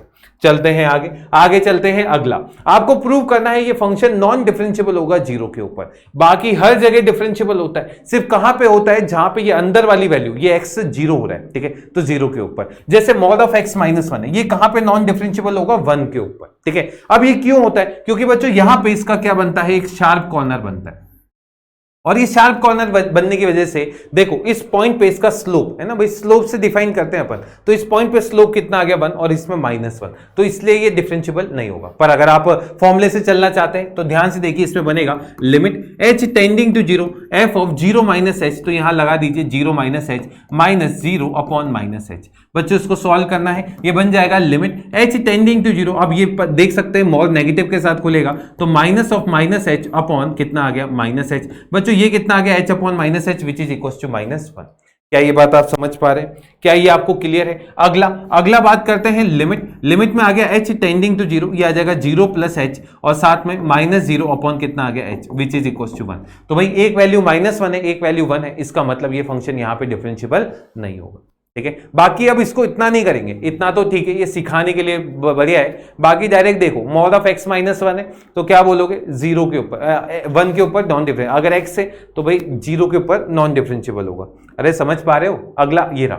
अब बात आती है सर ऐसे फंक्शन डिफाइन हो तो कैसे देखेंगे? ये बोलता है कि ये डिफरेंशिएबल है, आप मुझे a और b का वैल्यूज बता दो। तो देखो सबसे पहले याद रखना, अगर फंक्शन डिफरेंशिएबल है तो कंटिन्यूअस तो होगा ही होगा, बिना कंटिन्यूअस हुए फंक्शन डिफरेंशिएबल नहीं हो सकता। तो यहां पे आप क्या बोलेंगे कि 1 के ऊपर इसकी वैल्यू कितनी आ रही है 1 पे, ये आ जाएगा बच्चों a + 4 और 1 पे इसकी वैल्यू कितनी आ रही है b, तो भाई a + 4 इज इक्वल टू कितना हो गया b। पर इससे a और b तो नहीं निकलेगा, इससे तो इनफाइनाइट आंसर्स निकल जाएंगे। तो अपन क्या करेंगे, ध्यान से देखना, अब ऊपर भी डिफरेंशिएट कर दीजिए और नीचे भी डिफरेंशिएट कर दीजिए। तो f' क्या होता है, ध्यान से सुनना, इस टाइप से इसका डिफरेंशिएशन हो जाएगा 2x + 3। अरे ये तो जानते हो, इतना तो डिफरेंशिएशन। अगला भाई ये कितना हो जाएगा इसका डिफरेंशिएशन भी, ये कब था जब x 1 या 1 से कम था और ये था जब x 1 से बड़ा था। अब भाई 1 के ऊपर आप इसकी वैल्यू निकाल लीजिए, ये कितनी आ रही है, तो भाई 1 के ऊपर इसकी वैल्यू आ रही है 5 और इसकी वैल्यू कितनी आ रही है b, यानी b का वैल्यू कितना हो जाएगा 5।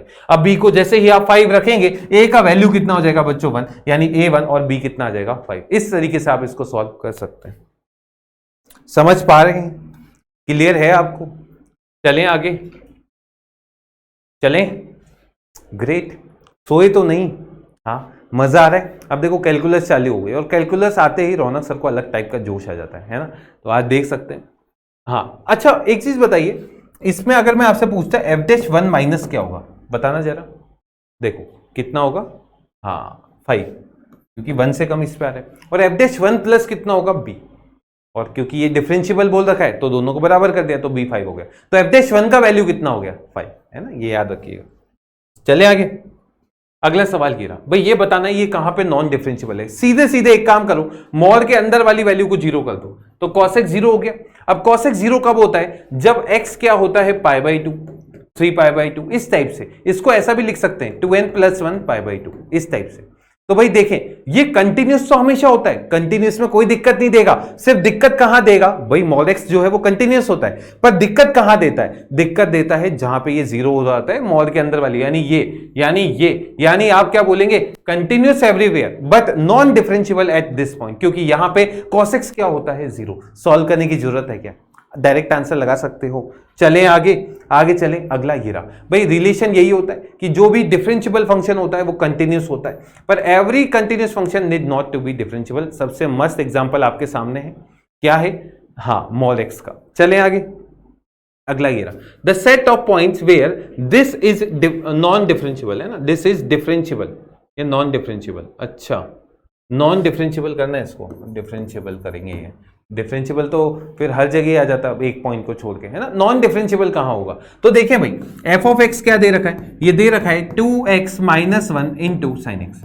मुझे ये बताओ क्या sin x कभी दिक्कत देगा क्या, नहीं देगा। sin x तो भाई हमेशा ही कोई दिक्कत नहीं देने वाला है। अब ये वाली वैल्यू क्या है, ये वाली वैल्यू 0 कहां हो रही है, तो भाई आप बोलोगे सर 2x - 1 0 है और x कितना आ गया 1/2, और 1/2 रखने पे ये 0 भी नहीं आ रहा है, और अगर ये 0 नहीं आए तो आप क्या बोल देना, वहां पे ये फंक्शन क्या हो जाएगा, नॉन डिफरेंशिएबल, यानी आंसर r - 1/2। अरे मॉड के केस में यही तो देखते हैं। अब एक और जादू दिखाऊं, ठीक है। अब मुझे ये बताना, चलो भाई f ऑफ x क्या है, भाई आपके पास मॉड x है, और नेक्स्ट मैंने ले लिया g ऑफ x, इसको ले लिया x times of mod x, ठीक है। या फिर इसको ऐसा भी ले सकते थे मॉड ऑफ x², ये दोनों में से कोई सा भी ले लेना, है ना। अभी एक ले लो फिर दूसरे की बात करते हैं। अब देखना ये कहां पे नॉन डिफरेंशिएबल होगा, ये नॉन डिफरेंशियबल होगा at x is equal to 0।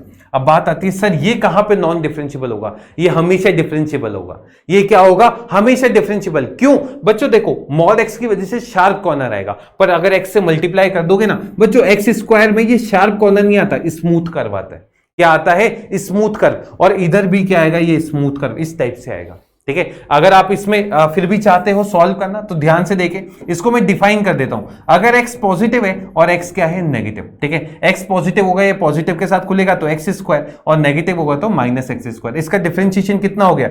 2x, इसका माइनस 2x। जीरो रखने पे ये भी जीरो और ये भी जीरो। समझ गए? स्मूथ कर्व है तो भाई ये टेंजेंट एक स्ट्रेट आ जाएगी, इसका मतलब इसका स्लोप जीरो है। यानी ये चीज याद रखना, अगर मॉड वाली वैल्यू जीरो हो रही है और इसके पास वाली वैल्यू भी वहां पे जीरो है तो ये फंक्शन क्या हो जाएगा? वहां पे ये बिल्कुल क्या हो जाएगा? डिफरेंशियबल हो जाएगा। है ना? समझ गए ये चीज? अगला, अब बात करते हैं डेरिवेटिव की। ठीक है भाई, डिफरेंशियबिलिटी में आपको यही मेन सवाल आपको मिलने वाले, और भी अपन आगे बात कर लेंगे। देखिए भाई, डेरिवेबिलिटी की बात करते हैं कुछ फंक्शन की, x की पावर n। बच्चों इसका डिफरेंशिएशन होता है n टाइम्स ऑफ x की पावर n माइनस 1। अगला अगर बात करें sin x की, ये याद है सबको, cos x होता है। नेक्स्ट cos x, बच्चों जिसके भी आगे c आए वहां पे माइनस आएगा, तो cos x का क्या होगा? Minus sin x।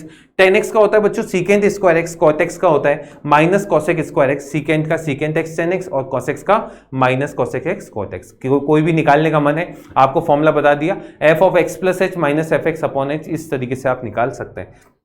बाकी इनको तो याद करने है ना।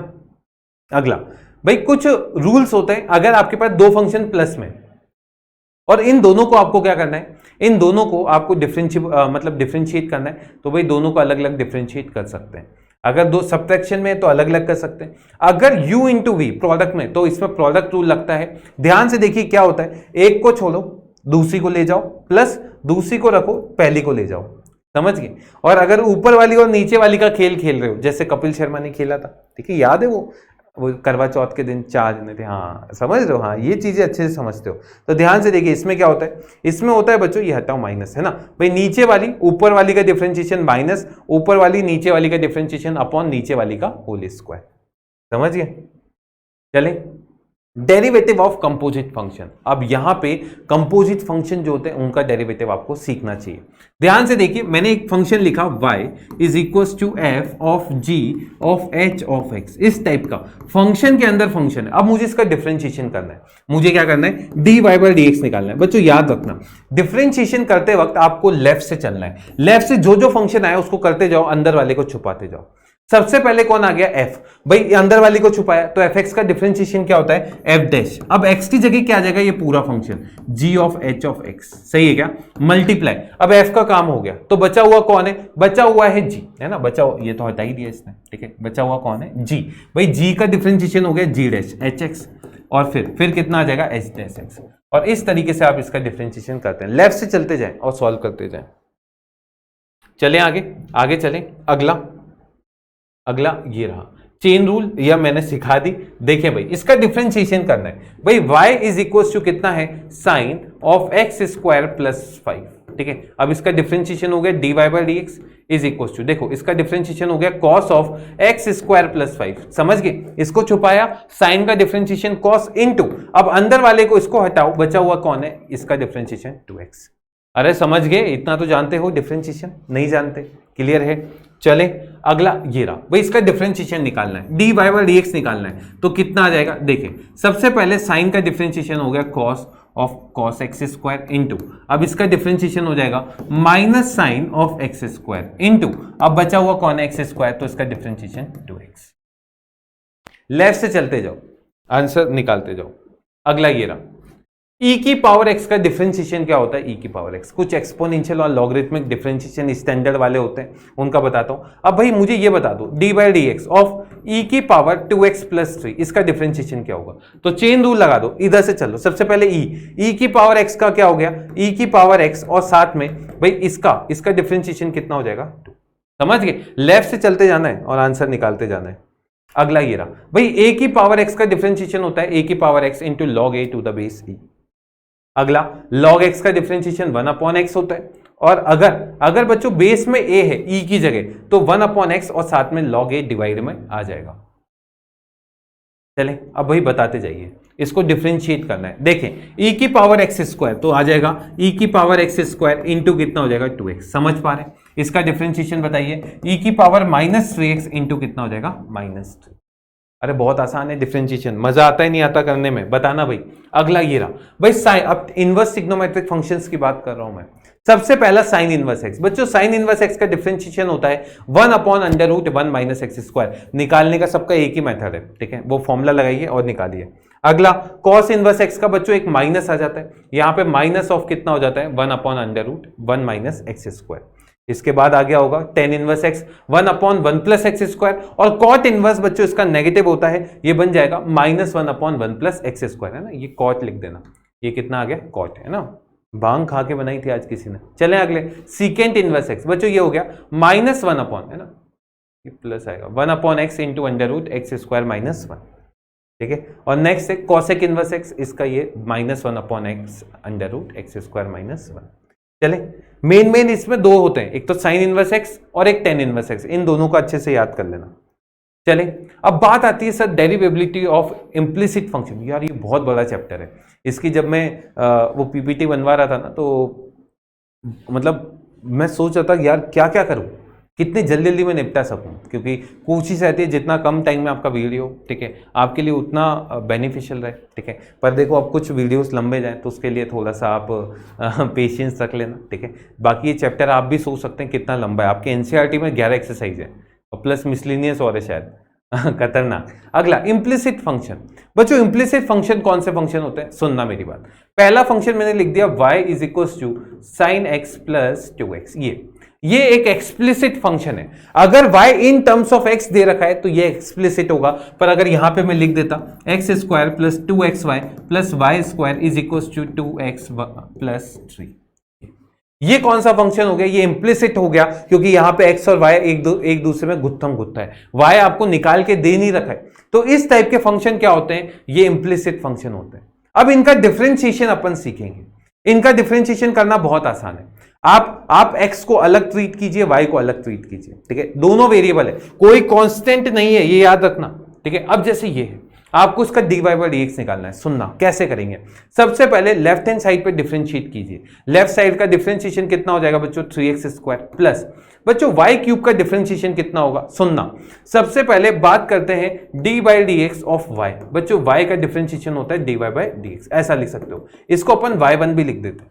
नेक्स्ट अपन लिखेंगे dy/dx ऑफ y स्क्वायर, कितना है बच्चों y स्क्वायर, है ना, dy/dx ऑफ कितना है y स्क्वायर।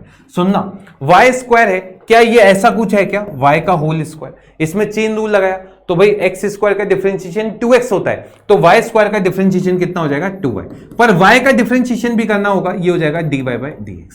समझ पा रहे हैं, इस तरीके से अगर मैं आपसे बोलता कि भाई dy/dx ऑफ y क्यूब निकालो तो कितना आ जाता 3y स्क्वायर इंटू dy/dx, इस तरीके से आप निकाल सकते हैं। इसमें एक और चीज जो यूज होती है वो है dy/dx of x into Y, तो भाई इसमें क्या लगेगा प्रोडक्ट रूल।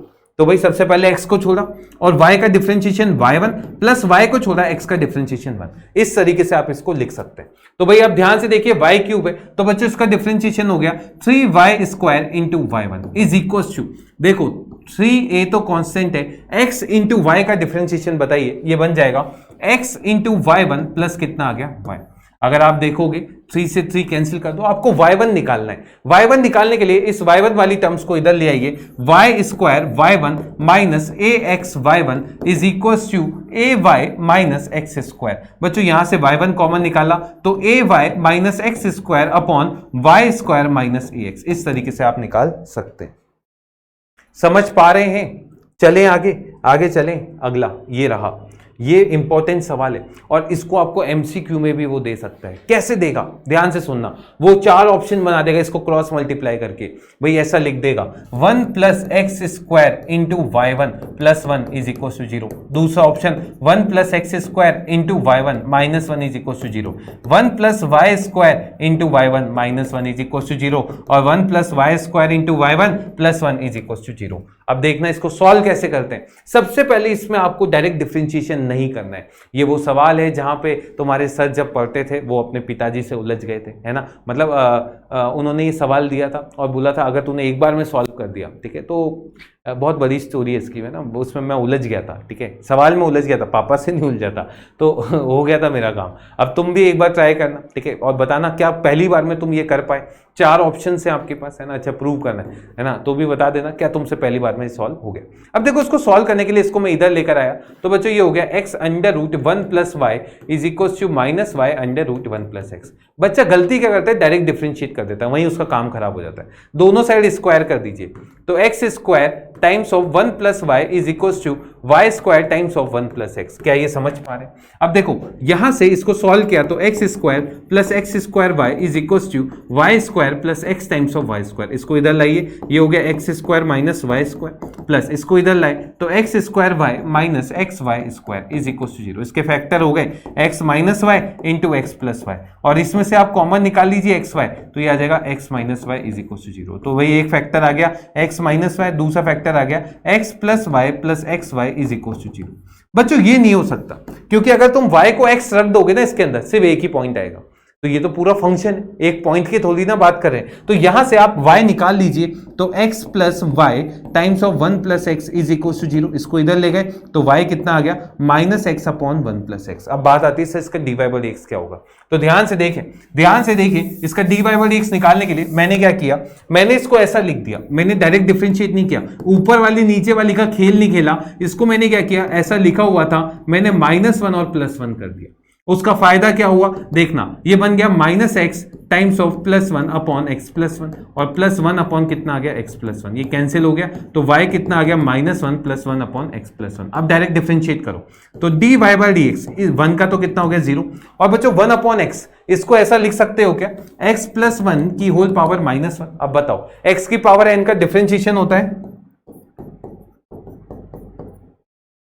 देख लो क्या प्रूव हो गया, समझ पाए? तो इस तरीके से आप इसको कर सकते हैं, लिख लो इसे। अगला है logarithmic differentiation, next is logarithmic differentiation.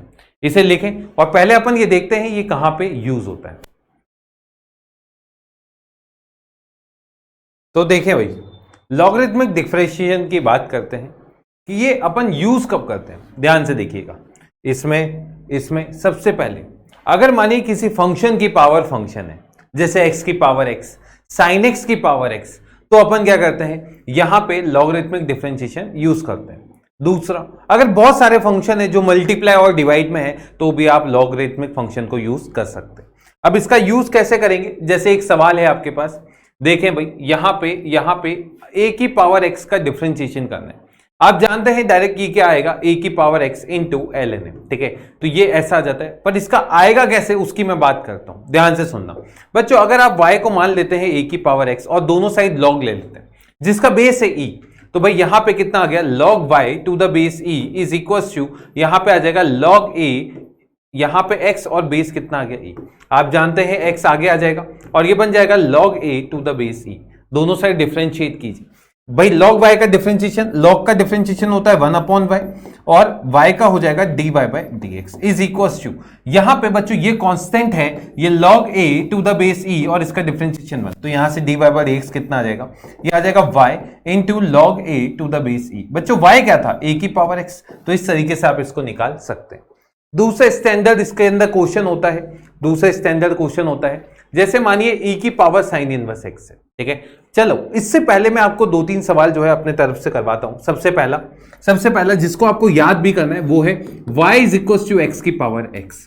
बच्चों अगर इसमें log लेंगे तो ये log y आ जाएगा x multiply log x to the base e, समझ गए। log लेने पे ये x क्या हो जाएगा, आगे उतर जाएगा। अब आप इसको डिफरेंशिएट कीजिए, 1 upon y into d y by d x is equal to, x को छोड़ा इसका डिफरेंशिएशन 1 अपॉन एक्स प्लस बच्चों log x to the base e और इसका डिफरेंशिएशन 1, तो यहां से इससे कैंसिल करके 1 आ गया। तो बच्चों d y by d x का वैल्यू आ जाएगा आपके पास y into 1 plus log x to the base e। भाई y का वैल्यू कितना है, x की पावर x, तो भाई इसका डिफरेंशिएशन होता है x की power x into 1 plus ln x। मैंने देखा था कुछ बच्चों के कमेंट्स आए थे कि सर आप बहुत ज्यादा डीप में पढ़ाइए, तो भाई देखिए एक एक सवाल को अब मैं अच्छे से सॉल्व करवाता हूं, ठीक है। आप बस अब प्रैक्टिस कीजिएगा, ठीक है। मुझे लगा कि आप लोगों ने ये सब चीजें कर रखी है, इसलिए मैं सिर्फ क्वेश्चंस की प्रैक्टिस करवा रहा था। तो आज से अपन क्या करेंगे, कुछ कंसेप्ट भी अच्छे से बिल्कुल डीप में रिवाइज करेंगे। जैसे ये लॉगरिथमिक फंक्शन का इस तरीके से आप कर सकते हैं। अब इसको आप डायरेक्ट भी कर सकते हैं। जैसे मानिए आपको क्या करना है, साइन एक्स की होल पावर एक्स से इसका डिफरेंशिएशन करना है। देखो इसका डिफरेंशिएशन में पहले यही फंक्शन को लिख दीजिए, साइन एक्स की होल पावर क्या आ जाएगा एक्स, ठीक है, इनटू। बच्चों अगर इसमें लॉग लेते तो यहां पे क्या आता, x multiply l n sine x. अब इसका डिफरेंशिएशन कीजिए तो देखो x को छोड़ा एल एन साइन एक्स का डिफरेंशिएशन क्या होता है भाई, एल एन साइन एक्स का डिफरेंशिएशन 1 अपॉन साइन एक्स, और साइन एक्स का क्या हो जाएगा कॉस एक्स। तो भाई कॉट एक्स होता है ना, तो ये x को छोड़ा यहां पे x लिख दीजिए, इसका डिफरेंशिएशन हो गया कॉट एक्स प्लस क्या आ गया भाई एल एन साइन एक्स, और x का डिफरेंशिएशन क्या हो गया 1। तो इस तरीके से आप इसका डिफरेंशिएशन कर सकते हैं। अब जैसे आपके पास ये है, कौन सा फंक्शन है भाई, ये वाला, तो e की पावर साइन इनवर्स x है, तो भाई e की पावर x का तो e की पावर x ही होता है, तो भाई यहां पे e की पावर कितना आ जाएगा sine inverse x into sine inverse x का हो जाएगा 1 upon under root 1 minus x square. क्या ये बात सब समझ पा रहे हैं? अब वो बोलेगा x is equal to pi by x is equal to 1 by root 2 पे इसका वैल्यू बता दो, तो इस तरीके से आप बिल्कुल बता सकते हैं। चलते हैं आगे, ये रहा अगला सवाल। आपको f'1 बताना, ये आपके एनसीईआरटी एग्जाम्पलर का सवाल है, ध्यान से देखिए बच्चों। f ऑफ x आपको क्या दे रखा है, यहां पे आपको दे रखा है 1 plus x into 1 plus x square into 1 plus x की पावर 4 इंटू 1 प्लस एक्स की पावर कितनी है 8, है ना भाई, यहां भी है, ठीक है। आपको f'1 बताना है, तो देखो यहां पे चार फंक्शन क्या है मल्टीप्लीकेशन में। एक तरीका तो है 1 माइनस एक्स से मल्टीप्लाई करके इसको सॉल्व कर दो, दूसरा तरीका है लॉगरिथमिक, क्योंकि अपन वो सीख रहे हैं इसलिए मैं उससे करवा रहा हूं। तो देखें भाई यहां पे आपने जब log लिया है तो log e, बच्चों यहां पे fx आ गया। अब यहां पे अपन क्या करेंगे, जब log लेंगे तो एक प्रॉपर्टी का यूज करेंगे। वो प्रॉपर्टी है बच्चों, ध्यान से सुनना, log e अगर m मल्टीप्लाई n है तो ये आ जाएगा log m to the base e plus log कितना आ जाएगा n to the base e।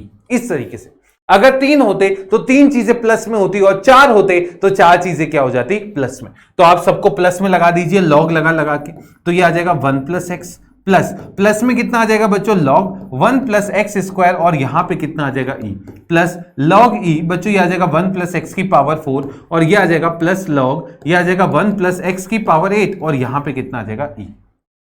अब ध्यान से देखिए इसका डिफरेंशिएशन हो जाएगा बच्चों 1 अपॉन एफ एक्स, भाई log का डिफरेंशिएशन होता है 1 अपॉन एक्स, तो 1 अपॉन एफ एक्स इंटू इसका differentiation f dash x is equal to, भाई इसका डिफरेंशिएशन देखिए, इसको छुपाया, log x का डिफरेंशिएशन होता है 1 अपॉन एक्स प्लस 1, और इस वाले का डिफरेंशिएशन 1 प्लस इसका differentiation 1 upon 1 plus x square into कितना हो जाएगा 2x। समझ गए, इसका डिफरेंशिएशन प्लस में कितना हो गया भाई, ये हो गया 1 अपॉन 1 प्लस एक्स की पावर 4 इंटू 4x क्यूब, और सिमिलरली बच्चों ये आ जाएगा 1 अपॉन 1 प्लस एक्स की पावर 8 इंटू 8x की पावर 7।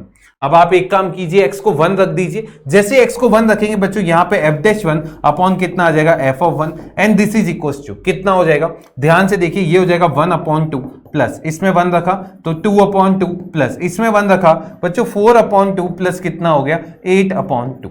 ध्यान से देखिए सबका एलसीएम कितना आ गया 2, तो यहां पे f ऑफ 1 भी निकाल लेते हैं बच्चों। 1 रखने पे यहां पे कितना आ जाएगा f of 1 is equal to, देखो 1 रखा तो 2 2 2 2 यानी कितना आ गया 16, और अगर ये 16 हो गया तो यहां पे आप क्या कर सकते हैं, यहां पे वैल्यू निकाल सकते हैं f'1 upon 16 is equal to, यहां पे एलसीएम आ गया 2, भाई 8 2 10 और 15, भाई इसको इधर लिया है तो f'1 कितना हो जाएगा, मल्टीप्लाई करके बता दीजिएगा कितना आंसर इसका आ रहा है, 15 8 120 होता है, ठीक है। चले आगे, अगला भाई पैरामीट्रिक डिफरेंशिएशन, पैरामीट्रिक फंक्शन का डिफरेंशिएशन कैसे करते हैं अपन बात करते हैं।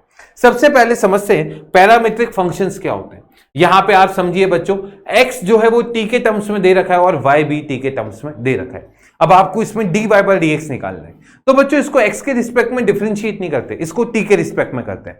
तो आप क्या कर सकते हैं, क्योंकि आपको dy बाय dx निकालना है तो आप इसको लिख सकते हैं dy बाय dt अपॉन कितना कर सकते हैं dx बाय dt। क्यों, क्योंकि बच्चों दोनों y और x क्या है t के फंक्शन है, तो आप इस तरीके से y को भी t के रिस्पेक्ट में डिफरेंशिएट कर दीजिए, x को भी t के रिस्पेक्ट में डिफरेंशिएट कर दीजिए। जैसे इस केस में अगर मुझे dy बाय dx निकालना है तो मैं क्या करूंगा, इसमें लिखूंगा dy बाय dt अपॉन में क्या कर देंगे dx dx बाई dt। अब यहां पे देखिए भाई इसका differentiation b multiply cos t upon कितना हो जाएगा a मल्टीप्लाई log t मतलब 1 अपॉन t। तो भाई ये क्या बन जाएगा b upon a multiply t times of cos t, और इस तरीके से आप dy बाई dx निकाल सकते हैं। क्या ये बात आपको समझ में आ रही है? चलें आगे चलें। अगला सवाल ये रहा, देखें भाई ध्यान से देखें, अपन बात करते हैं y आपको दे रखा है, dy बाई dx निकालना है, x दे रखा है। तो भाई अपन सबसे पहले dy बाई dx को क्या करेंगे, वही same procedure dy by dt upon में क्या कर दिया dx बाई dt। इसको सिंप्लीफाई करके बहुत आसान सवाल बनता है। देखना भाई ये क्या बन जाएगा, ये बन जाएगा a times of cos t। क्या ये समझ पा रहे हैं? sin t का डिफरेंशिएशन क्या आप समझ पा रहे हैं? और इसका डिफरेंशिएशन ध्यान से देखिए बच्चों, a मल्टीप्लाई भाई cos t का डिफरेंशिएशन होता है बच्चों minus sine t, minus of sine t plus बच्चों log का डिफरेंशिएशन होता है 1 अपॉन, तो ये हो जाएगा 1 अपॉन में कितना हो जाएगा tan of t by 2 multiply secant square t by 2 multiply कितना हो जाएगा 1 बाई 2। इस तरीके से आप बिल्कुल कर सकते हैं।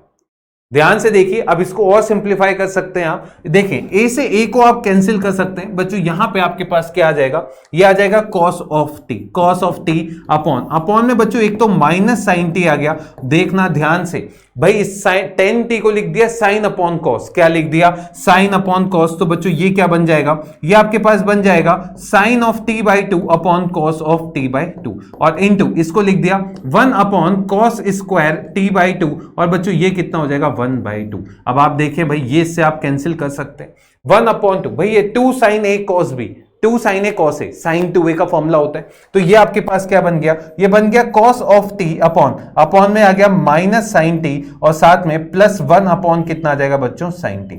अब ध्यान से देखिए, इसका एलसीएम ले लीजिए, इसका एलसीएम लेंगे तो बच्चों ये बन जाएगा कॉस ऑफ t अपॉन में कितना आ जाएगा 1 minus sine square t upon में कितना आ जाएगा साइन t। बच्चों इसको ऊपर उठा के ले गए तो ये आपके पास आ जाएगा, ये आ जाएगा sine t into cos t upon में कितना आ जाएगा कॉस स्क्वायर t। अब देखें भाई ये इससे कैंसिल हुआ तो इसका आंसर कितना आ जाएगा tan t, यानी इसका आंसर देख लो, मैंने कहा था ना बहुत खूबसूरत सा बनेगा। बिल्कुल कैसा भारी भरकम सवाल था, आंसर क्या आ गया इजी सा।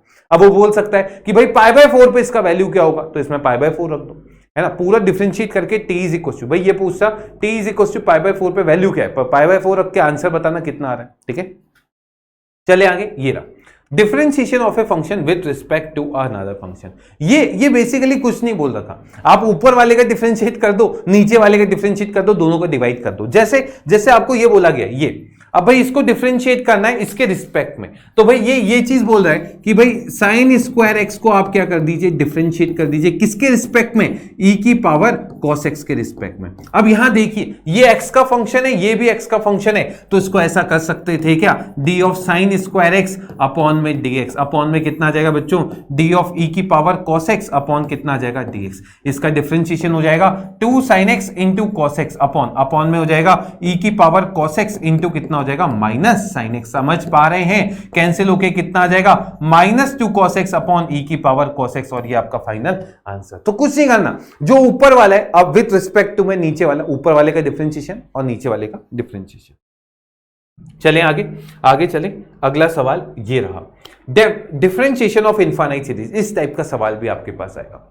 अब बच्चों कल भी मैंने आपको बताया था, जब मैं आपको सेट पढ़ा रहा था वहां पे मैंने आपको बोला था कि जब भी समुद्र में से एक बाल्टी उठा के ले जाओगे क्या कोई फर्क पड़ेगा क्या, नहीं। तो देखो ध्यान से, अगर मैं यहां से एक सेकंड, इसने थोड़ा सा ये रूट है, हाँ। अब यहां से अगर मैं देखूं तो यहां से मैं क्या देख पा रहा हूं, ये फिर से y बन गया, ये फिर से क्या बन गया y। तो यहां पे आप y को क्या लिख सकते हैं, √ times of log of x plus कितना आ जाएगा y। अब ध्यान से देखिए, आप इस दोनों साइड स्क्वायर करके इसको इधर ले आइए, तो y square minus y is equal to कितना आ गया बच्चों log x। इसका डिफरेंशिएशन हो जाएगा 2y into dy by dx minus dy by dx, and this is equal to कितना हो जाएगा 1 अपॉन x। तो dy बाई dx का वैल्यू आ जाएगा आपके पास 1 upon x multiply 2y minus 1। ये फाइनल आंसर। आपको dx अपॉन dy निकालना है, तो ये कितना आ जाएगा x मल्टीप्लाई 2y माइनस 1। ये फाइनल आंसर। क्लियर है क्या? चलें आगे चलें। ये रहा सेकेंड ऑर्डर डेरिवेटिव। ये थोड़ा सा लेंदी वर्ड है, अब यहां पे समझना अपन को निकालना होगा d2y बाई dx स्क्वायर। इसका मतलब क्या होता है कि आप dy बाई dx का x के रिस्पेक्ट में डिफरेंशिएट कर रहे हैं। किसका डिफरेंशिएशन कर रहे हैं? dy बाई dx का x के रिस्पेक्ट में डिफरेंशिएट कर रहे हैं। dy बाई dx आप बिल्कुल आसानी से निकाल सकते हैं और फिर उसको x के रिस्पेक्ट में डिफरेंशिएट कर दीजिए। अब मानिए x और y दोनों t का फंक्शन है, पैरामीट्रिक टाइप, तो dy बाई dx आप निकालना जानते हैं, तो dy बाई dx भी t का भाई वो आ जाएगा, है ना। अब अगर वो t का फंक्शन आ जाएगा तो आप क्या कीजिए, dy बाई dx को यहां रखिए, अब इसको भी t के रिस्पेक्ट में डिफरेंशिएट कर दीजिए, इसको भी t के रिस्पेक्ट में डिफरेंशिएट कर दीजिए। नहीं आया समझ में? मुझे पता था, तो इसके लिए मैं सवाल लेकर आया हूं। देखें, ये सवाल है आपके पास, आपको d2y बाई dx स्क्वायर निकालना है। पहला तो आसान सवाल, डायरेक्ट एक बार डिफरेंशिएट करते हैं तो dy बाई dx कितना आ जाएगा बच्चों? ये आ जाएगा e की पावर x को छोड़ा, इसका differentiation 5 times of cos of 5x plus बच्चों e की पावर x का डिफरेंशिएशन e की पावर x और यहां आ जाएगा sin ऑफ 5x। समझ में आया क्या? देख लो, अब इसमें अपन ने क्या किया, e की पावर x को कॉमन ले लिया तो ये आ जाएगा sin of 5x plus 5 times of cos of 5x, ऐसा आ जाएगा। ये dy बाई dx हो जाएगा। बच्चों इसका एक और बार x के रिस्पेक्ट में डिफरेंशिएट कर दीजिए, क्योंकि ये x का भी फंक्शन है। सबसे पहले e की पावर x को छोड़ा, इसका डिफरेंशिएशन हो जाएगा बच्चों 5 times of cos of 5x plus भाई इसका differentiation minus sine 5 times of 5x into इसका डिफरेंशिएशन बच्चों कितना हो गया? 25। समझ गए? इसका 5 भी तो आएगा, प्लस अब ध्यान से देखिए, e की पावर x का डिफरेंशिएशन e की पावर x और यहां आ जाएगा sin 5x plus 5 times of cos 5x। क्या ये बात आप समझ पा रहे हैं? क्या ये आपको क्लियर है? अब आप क्या कर सकते हैं, दोनों का एलसीएम ले लीजिए, मतलब कॉमन ले लीजिए, दोनों को कॉमन लेकर क्या आपके पास आंसर आ जाएगा। ठीक है, तो इस तरीके से आप इसको कर सकते हैं। अगला ध्यान से देखिए, एक और सवाल मैं आपको करवाना चाहता हूं, ये वाला सवाल जो है, ये वाला नहीं, ये भी नहीं, अपन पैरामीट्रिक में ये वाला सवाल, ये अब मैं इसमें क्या निकालना चाहता हूं, ये dy बाई dx है, मेरे को एक और चीज निकालनी है and d2y upon dx square, ये भी निकालना है। ठीक है, d2y अपॉन dx स्क्वायर। सुनना मेरी बात सुनना बच्चों, dy बाई dx तक सेम काम करना है। अब यहां पे क्योंकि मुझे क्या पता है, इसको हटा देना, dy बाई dx ये किसके इक्वल आ गया? ये इक्वल आ गया 10t के। ये किसके इक्वल आ गया? 10t के। और दूसरी चीज मुझे ये भी पता चल गई, जो dx अपॉन dt है बच्चों, वो किसके इक्वल आ गया? देखें, dx अपॉन dt ये नीचे वाली चीज है ना, ये नीचे वाली चीज, ये क्या आ गई भाई? ये आ गई 1 माइनस साइन स्क्वायर टी। लिख लेते हैं dx upon dt is equal to 1 minus sine square t upon में कितना आ गया बच्चों? Sine t. अब ध्यान से सुनना, ये सेम प्रोसीजर यहां तक रहेगा। अब मुझे क्या निकालना था? मुझे निकालना था बच्चों d2y बाई dx स्क्वायर। क्या इसको ऐसा लिख सकते थे क्या? dy बाई dx अपॉन में कितना लिख दिया बच्चों? dx। क्या ये बात आपको समझ में आई? अब मुझे ये बताइए, क्या ये t का फंक्शन है? क्या x भी t का फंक्शन है? तो इसको ऐसा लिख सकते थे, dy बाई dx अपॉन में कितना लिख दिया बच्चों? dt अपॉन में कितना आ जाएगा? dx upon dt। क्या ये बात सबको समझ में आ रही है? और अगर ये समझ में आ रही है, इसको t के रिस्पेक्ट में डिफरेंशिएट करेंगे बच्चों, कितना आ जाएगा? Second square t। और इसको सिंप्लीफाई करके लिख सकते हो क्या? देखो, ये cos t into cot t बन गया। क्या ये समझ में आ रहा है? तो इसको अगर t के रिस्पेक्ट में डिफरेंशिएट करोगे तो भाई सबसे पहले क्या करो, cos t को छोड़ो, इसका डिफरेंशिएशन हो जाएगा minus cosec square t plus cot t को छोड़ा, इसका डिफरेंशिएशन माइनस sin t। और इस तरीके से आप बिल्कुल इसको सिंप्लीफाई कर सकते हो। क्या ये बात आपको समझ में आ रही है? अब वो बोल देगा t इज इक्वल टू किस भी वैल्यू पे आप निकाल दीजिए, तो कर लेना। समझ में आ गया? अभी इसके और सवाल आगे मैंने लिए हैं, ठीक है, मुझे याद है। अगला रोल्स थ्योरम की बात करते हैं। अब ये रोल्स थ्योरम क्या होती है? सबसे पहले सुनना, हर फंक्शन में नहीं लगती है, हर फंक्शन में रोल्स थ्योरम नहीं लगती है, तो किस में लगती है सर? रोल्स थ्योरम लगाने के लिए ये याद रखिए कि आपका जो फंक्शन है वो कंटिन्यूअस होना चाहिए। नेक्स्ट, आपका फंक्शन जो है वो डिफरेंशिएबल होना चाहिए। क्या क्या बोला? देखें, सबसे पहली चीज, function f(x) is continuous in close a से b, जिस इंटरवल में आप थ्योरम लगाना चाहते हैं। सेकेंड, कि आपका फंक्शन क्या है? डिफरेंशिएबल होना चाहिए। इन ओपन ए से बी, और तीसरा एफ ऑफ ए और एफ ऑफ बी बराबर होने चाहिए then there exist one c, there exist c belonging to a comma b where f dash c is equal to 0। तो आपको बेसिकली क्या करना है, सबसे पहले देखना है क्या ए से बी क्लोज में आपका फंक्शन डिफरेंशिएबल है, क्या वो फंक्शन कंटिन्यूस है। अगर नहीं है तो रोल्स थ्योरम नहीं लगेगी और मीन वैल्यू थ्योरम भी नहीं लगेगी, ठीक है। और तीसरी चीज आपको देखनी, क्या एफ ऑफ ए और एफ ऑफ बी बराबर है। अगर ये बराबर है तो ध्यान से सुनो, इस टाइप का आपके पास ग्राफ बन रहा होगा। मैंने बोल दिया ये ए है, ये बी है, और यहां पे दोनों की वैल्यू क्या है, सेम। तो भाई जहां पे गुमा है वहां पे एफ डैश एक्स क्या होगा, 0, और वही पॉइंट क्या हो जाएगा, सी। मतलब ये बोल रहा है अगर फंक्शन कंटिन्यूस है, डिफरेंशिएबल है, तो भाई अगर ए से बी तक मैं बात करूं तो एक ना एक तो यहां पे गुमा ही होगा, जहां पे गुमा होगा वहां पे एफ डैश एक्स क्या हो गया होगा, 0। तो भाई इस तरीके से ये सवाल जो है आप देख सकते हैं,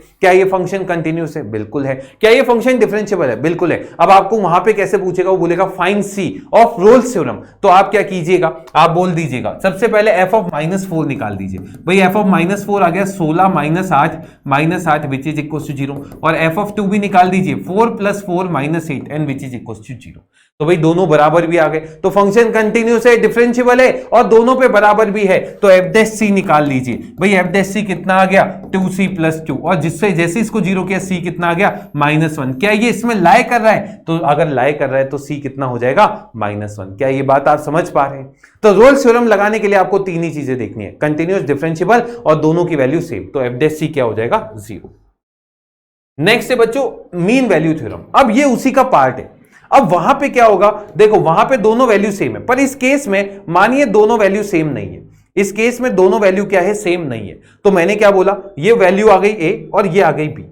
तो भाई इस ग्राफ के लिए एक ऐसी टेंजेंट होगी जो a, बी है ना, ये पॉइंट है a, ये b, इसके पैरेलल होगी। और अगर ये दोनों पैरेलल होगी तो आप क्या बोल देंगे, देखना आपका फंक्शन कंटिन्यूस होना चाहिए, बिल्कुल होना चाहिए। आपका फंक्शन डिफरेंशिएबल होना चाहिए, दोनों होना चाहिए। और एफ ऑफ ए और एफ ऑफ बी बराबर नहीं होनी चाहिए। अगर होगी तो रोल्स थ्योरम लग जाएगी, और अगर बराबर नहीं होंगे तो एलएमवीटी लगेगी। और उस केस में देखो ये लाइन का स्लोप है y2 - y1 upon x2 - x1। तो f डैश c किसके इक्वल हो जाता है, y2 which is f of b minus f of a upon कितना हो जाएगा, b - a। पर लगाने से पहले ये ध्यान रखिएगा फंक्शन क्या होना चाहिए, कंटिन्यूस होना चाहिए। फंक्शन क्या होना चाहिए, डिफरेंशिएबल होना चाहिए। अगर नहीं होगा तो उस केस में ये फंक्शन क्या हो जाएगा, मतलब मीन वैल्यू थ्योरम जो है वो नहीं लगेगी। क्या ये बात आप समझ पा रहे हैं। तो इसका भी कुछ ना कुछ एक उदाहरण देख लेते हैं। ये रहा। अब इसने बोला है कि एलएमवीटी लगानी है, ए और बी पता है 1 से 3 में। तो भाई देखिए क्या ये फंक्शन कंटिन्यूस है, अरे मालिक पॉलिनोमियल है, हमेशा कंटिन्यूस है, डिफरेंशिएबल भी है। अच्छा कंटिन्यूस है सर, डिफरेंशिएबल है, आप एफ ऑफ 1 पे वैल्यू बता दीजिए कितनी आएगी, -7। एफ ऑफ 3 पे वैल्यू बता दीजिए 27 - 45 - 9। ऑब्वियस सी बात है -7 तो नहीं आ रही। इसका मतलब आप बोलेंगे सर एफ डैश सी जो है वो किसके इक्वल आएगा, f3 - f1 अपॉन 3 - 1। क्या ये बात आप समझ पा रहे हैं। अच्छा ये वैल्यू निकाल भी लेते हैं, ये वैल्यू कितनी आ रही है ध्यान से देखिए। भाई अगर इसको सॉल्व करेंगे -54 हो गया तो -27 ऐसा लिख लीजिए। अब एफ डैश सी कितना आ जाएगा, ये आ जाएगा 3c² - 10c - 3। अरे इसको डिफरेंशिएट किया है ना, और ये किसके इक्वल आ गया, f of 3 which is -27 minus of -7 upon 2। तो यहां से आप बोल देंगे 3c² - 10c - 3 is equal to, ये हो गया -10। तो यहां से आ जाएगा 3c² - 10c + 7 is equal to 0। देखो इसके फैक्टर हो रहे हैं तीनों साथ। अब तीनों साथ जैसे ही आप इसके फैक्टर करोगे 3c² - 3c - 7c + 7 is equal to 0। 3c - 7 into c - 1 is equal to 0। तो c का वैल्यू 1 और 7/3। अब आपको पता है c जो है 1 से 3 में है, तो 1 तो नहीं होगा, तो आंसर क्या आ जाएगा 7/3। समझ में आ गया क्या। ये हटाओ यार, ये हटाओ, ये वाली चीज हटा दो। फाइंड ऑल सी, बस ये कर देना। एलएमवीटी लगानी है, फाइंड ऑल सी कर देना, एफ डैश सी 0 मत करना, बस ये लिख देना फाइंड ऑल सी। ठीक है, चले आगे चले। अगला ये रहा। अब कुछ मैं मिक्स वाले सवाल लेकर आया हूं। पहला सवाल ये रहा, क्या करोगे, लॉगरिथमिक, दोनों साइड लॉग ले लो और उसका बेस क्या रखना, ई, क्योंकि log e to the base e क्या होता है 1। तो भाई लॉग लिया तो बच्चों ये बन जाएगा log x y is equal to log e e और x माइनस वाई, ये x माइनस वाई आगे, ये y आगे, तो ये बन गया y into log x is equal to x minus y into one. ऐसा इसका differentiation y upon x plus y1 log x is equal to 1 minus y1। क्या y1 निकाल सकते हो? कमेंट बॉक्स में बताना इसका आंसर क्या है। चलें आगे अगले सवाल की तरफ, ये रहा। अब बच्चों इस सवाल को करने के लिए स्टैंडर्ड एनसीईआरटी एग्जाम्पलर और बाकी सारी रेफरेंस बुक का सवाल है। स्क्वायर कीजिए, y square is equal to sine x और साथ में कितना आ गया प्लस वाई। ये इम्प्लिसिट फंक्शन है और आप इसको डिफ्रेंशिएट करेंगे, ये आ जाएगा 2y y1 is equal to cos of x plus कितना आ गया y1। y1 निकालने के लिए इसको इधर लाइए और कमेंट बॉक्स में इसका आंसर बता दीजिए। अगला सवाल ये रहा। अब देखिए भाई इस टाइप का सवाल है, यहां पे आपसे बोला गया है एक्स स्क्वायर, ये इंटू है y1 plus x times of y1, x times of y1, इसका वैल्यू क्या होगा? सुनना मेरी बात, y2 का मतलब 2 बार डिफरेंशिएशन, y1 का मतलब 1 बार डिफरेंशिएशन। इसका डिफरेंशिएशन कीजिए, ये आ जाएगा y1 is equal to a। बच्चों इसका डिफरेंशिएशन हो गया minus sine times of log x और साथ में 1 अपॉन एक्स, ठीक है, और साथ में प्लस ये हो जाएगा b times of cos of log x और इसका डिफरेंशिएशन 1 अपॉन एक्स। अब देखो ये 1 अपॉन एक्स है ना, इसको क्रॉस मल्टीप्लाई कर लो तो ये बन जाएगा x y1 is equal to minus a sine of log x to the base e plus b times of cos log x. भाई इसका डिफरेंशिएशन फिर कर दो क्योंकि मुझे y2 लाना है। तो देखो इसका डिफरेंशिएशन हो जाएगा x into y2 plus plus, ध्यान से देखना x को छोड़ा तो यहां पे आ जाएगा y1 इज इक्वल्स टू, इसको लिख सकते हैं माइनस ही, इसका डिफरेंशिएशन हो जाएगा cos ऑफ log x। अरे ये समझते हैं ना कैसे कर रहे हैं, सबसे पहले साइन का cos, अब log x का 1 अपॉन एक्स। और बच्चों ये बन जाएगा माइनस b cos का हो जाएगा माइनस साइन है ना, minus sine of log x और अपॉन में कितना आ जाएगा x। इसको क्रॉस मल्टीप्लाई कर दीजिए, x square y2 plus x y1 is equal to, ध्यान से देखिए अगर माइनस कॉमन निकालेंगे तो y1 आ जाएगा, y आ जाएगा, कितना आ जाएगा y। समझ गए? तो x square y2 plus x y1 ये किसके इक्वल आ जाएगा? माइनस y के। चले तो इस टाइप का सवाल अब तुम लोग कर लोगे। अगला सवाल ये रहा, x दे रखा है, y दे रखा है, d2y/dx स्क्वायर निकालना है, x इज इक्वल टू 1/2 पे, ठीक है, t इज इक्वल टू 1/2 पे निकालो, x छोड़ो। चलिए करिए भाई, कैसे करोगे? सबसे पहले dy/dx निकाल लीजिए, dy/dx इसको भी t के रिस्पेक्ट में डिफरेंशिएट कीजिए, 2at upon 2a which is equal to t। अब मुझे निकालना है d2y/dx स्क्वायर, इसका मतलब क्या होता है लिख लिया करो, dy/dx अपॉन dx। भाई अब ये t का फंक्शन है तो यहां लिख दोगे d of dy/dx upon dt upon आ जाएगा dx अपॉन dt। समझ पा रहे भाई? इसको t के रिस्पेक्ट में डिफरेंशिएट किया 1 और dx अपॉन dt कितना आ गया बच्चों? 2a। कितना आ गया? 2a। तो इसका आंसर कितना हो गया? 1/2। अगला सवाल ये रहा, आप c बता दीजिए MVT का, क्या करोगे? सेम वही फॉर्मूला। क्या ये फंक्शन कंटिन्यूस है 1 से 3 में? हाँ है। देखो 0 पे डिसकंटिन्यूस होगा पर 0 तो है ही नहीं, सिर्फ 1 से 3 में बात कर रहे हैं। डिफरेंशिएबल है? हाँ है। और अगला आप बोलेंगे कि भाई मुझे ये बता दीजिए क्या f(1) 2 आ रहा है और f(3) ऑब्वियसली बात है 2 नहीं आ रहा, तो आप यही बोलेंगे sir f' is equal to f(3) minus f(1) upon 3 minus 1। इसका डिफरेंशिएशन हो जाएगा बच्चों 1 minus 1/c square is equal to, ये आ जाएगा 3 plus 1/3 which is equal to 10/3 minus 2 upon, देखें भाई ये बन गया 1 minus 1/c square is equal to, भाई ये आ जाएगा 2/3। तो 1 minus 1/c square is equal to 2/3, इसको इधर लाए तो 1/c square is equal to 1/3। तो c स्क्वायर कितना हो गया? 3 और c स्क्वायर 3 हो गया तो c क्या हो गया? √3। वो √3 इसमें भी लाई करेगा तो इसका आंसर ये हो जाएगा। तो ये एग्जाम्पलर का सवाल है, अगर रोल्स थ्योरम का आता तो भी आप बिल्कुल कर सकते थे, ठीक है, और MVT में भी कर सकते, बस चेंज हल्का सा ही होता है। तो उम्मीद करता हूं आज का लेक्चर मैंने बहुत ज्यादा डीप में लिया है, अब इससे ज्यादा डीप में लूंगा तो फिर वो 3-4 घंटे का बनेगा। समझ पा रहे हैं? अब आप ही बता दीजिएगा, बाकी रौनक सर आपकी सेवा में हाजिर। चलिए मिलते हैं इससे पॉजिटिव, इससे motivated and stay healthy. Bye, take care guys, bye.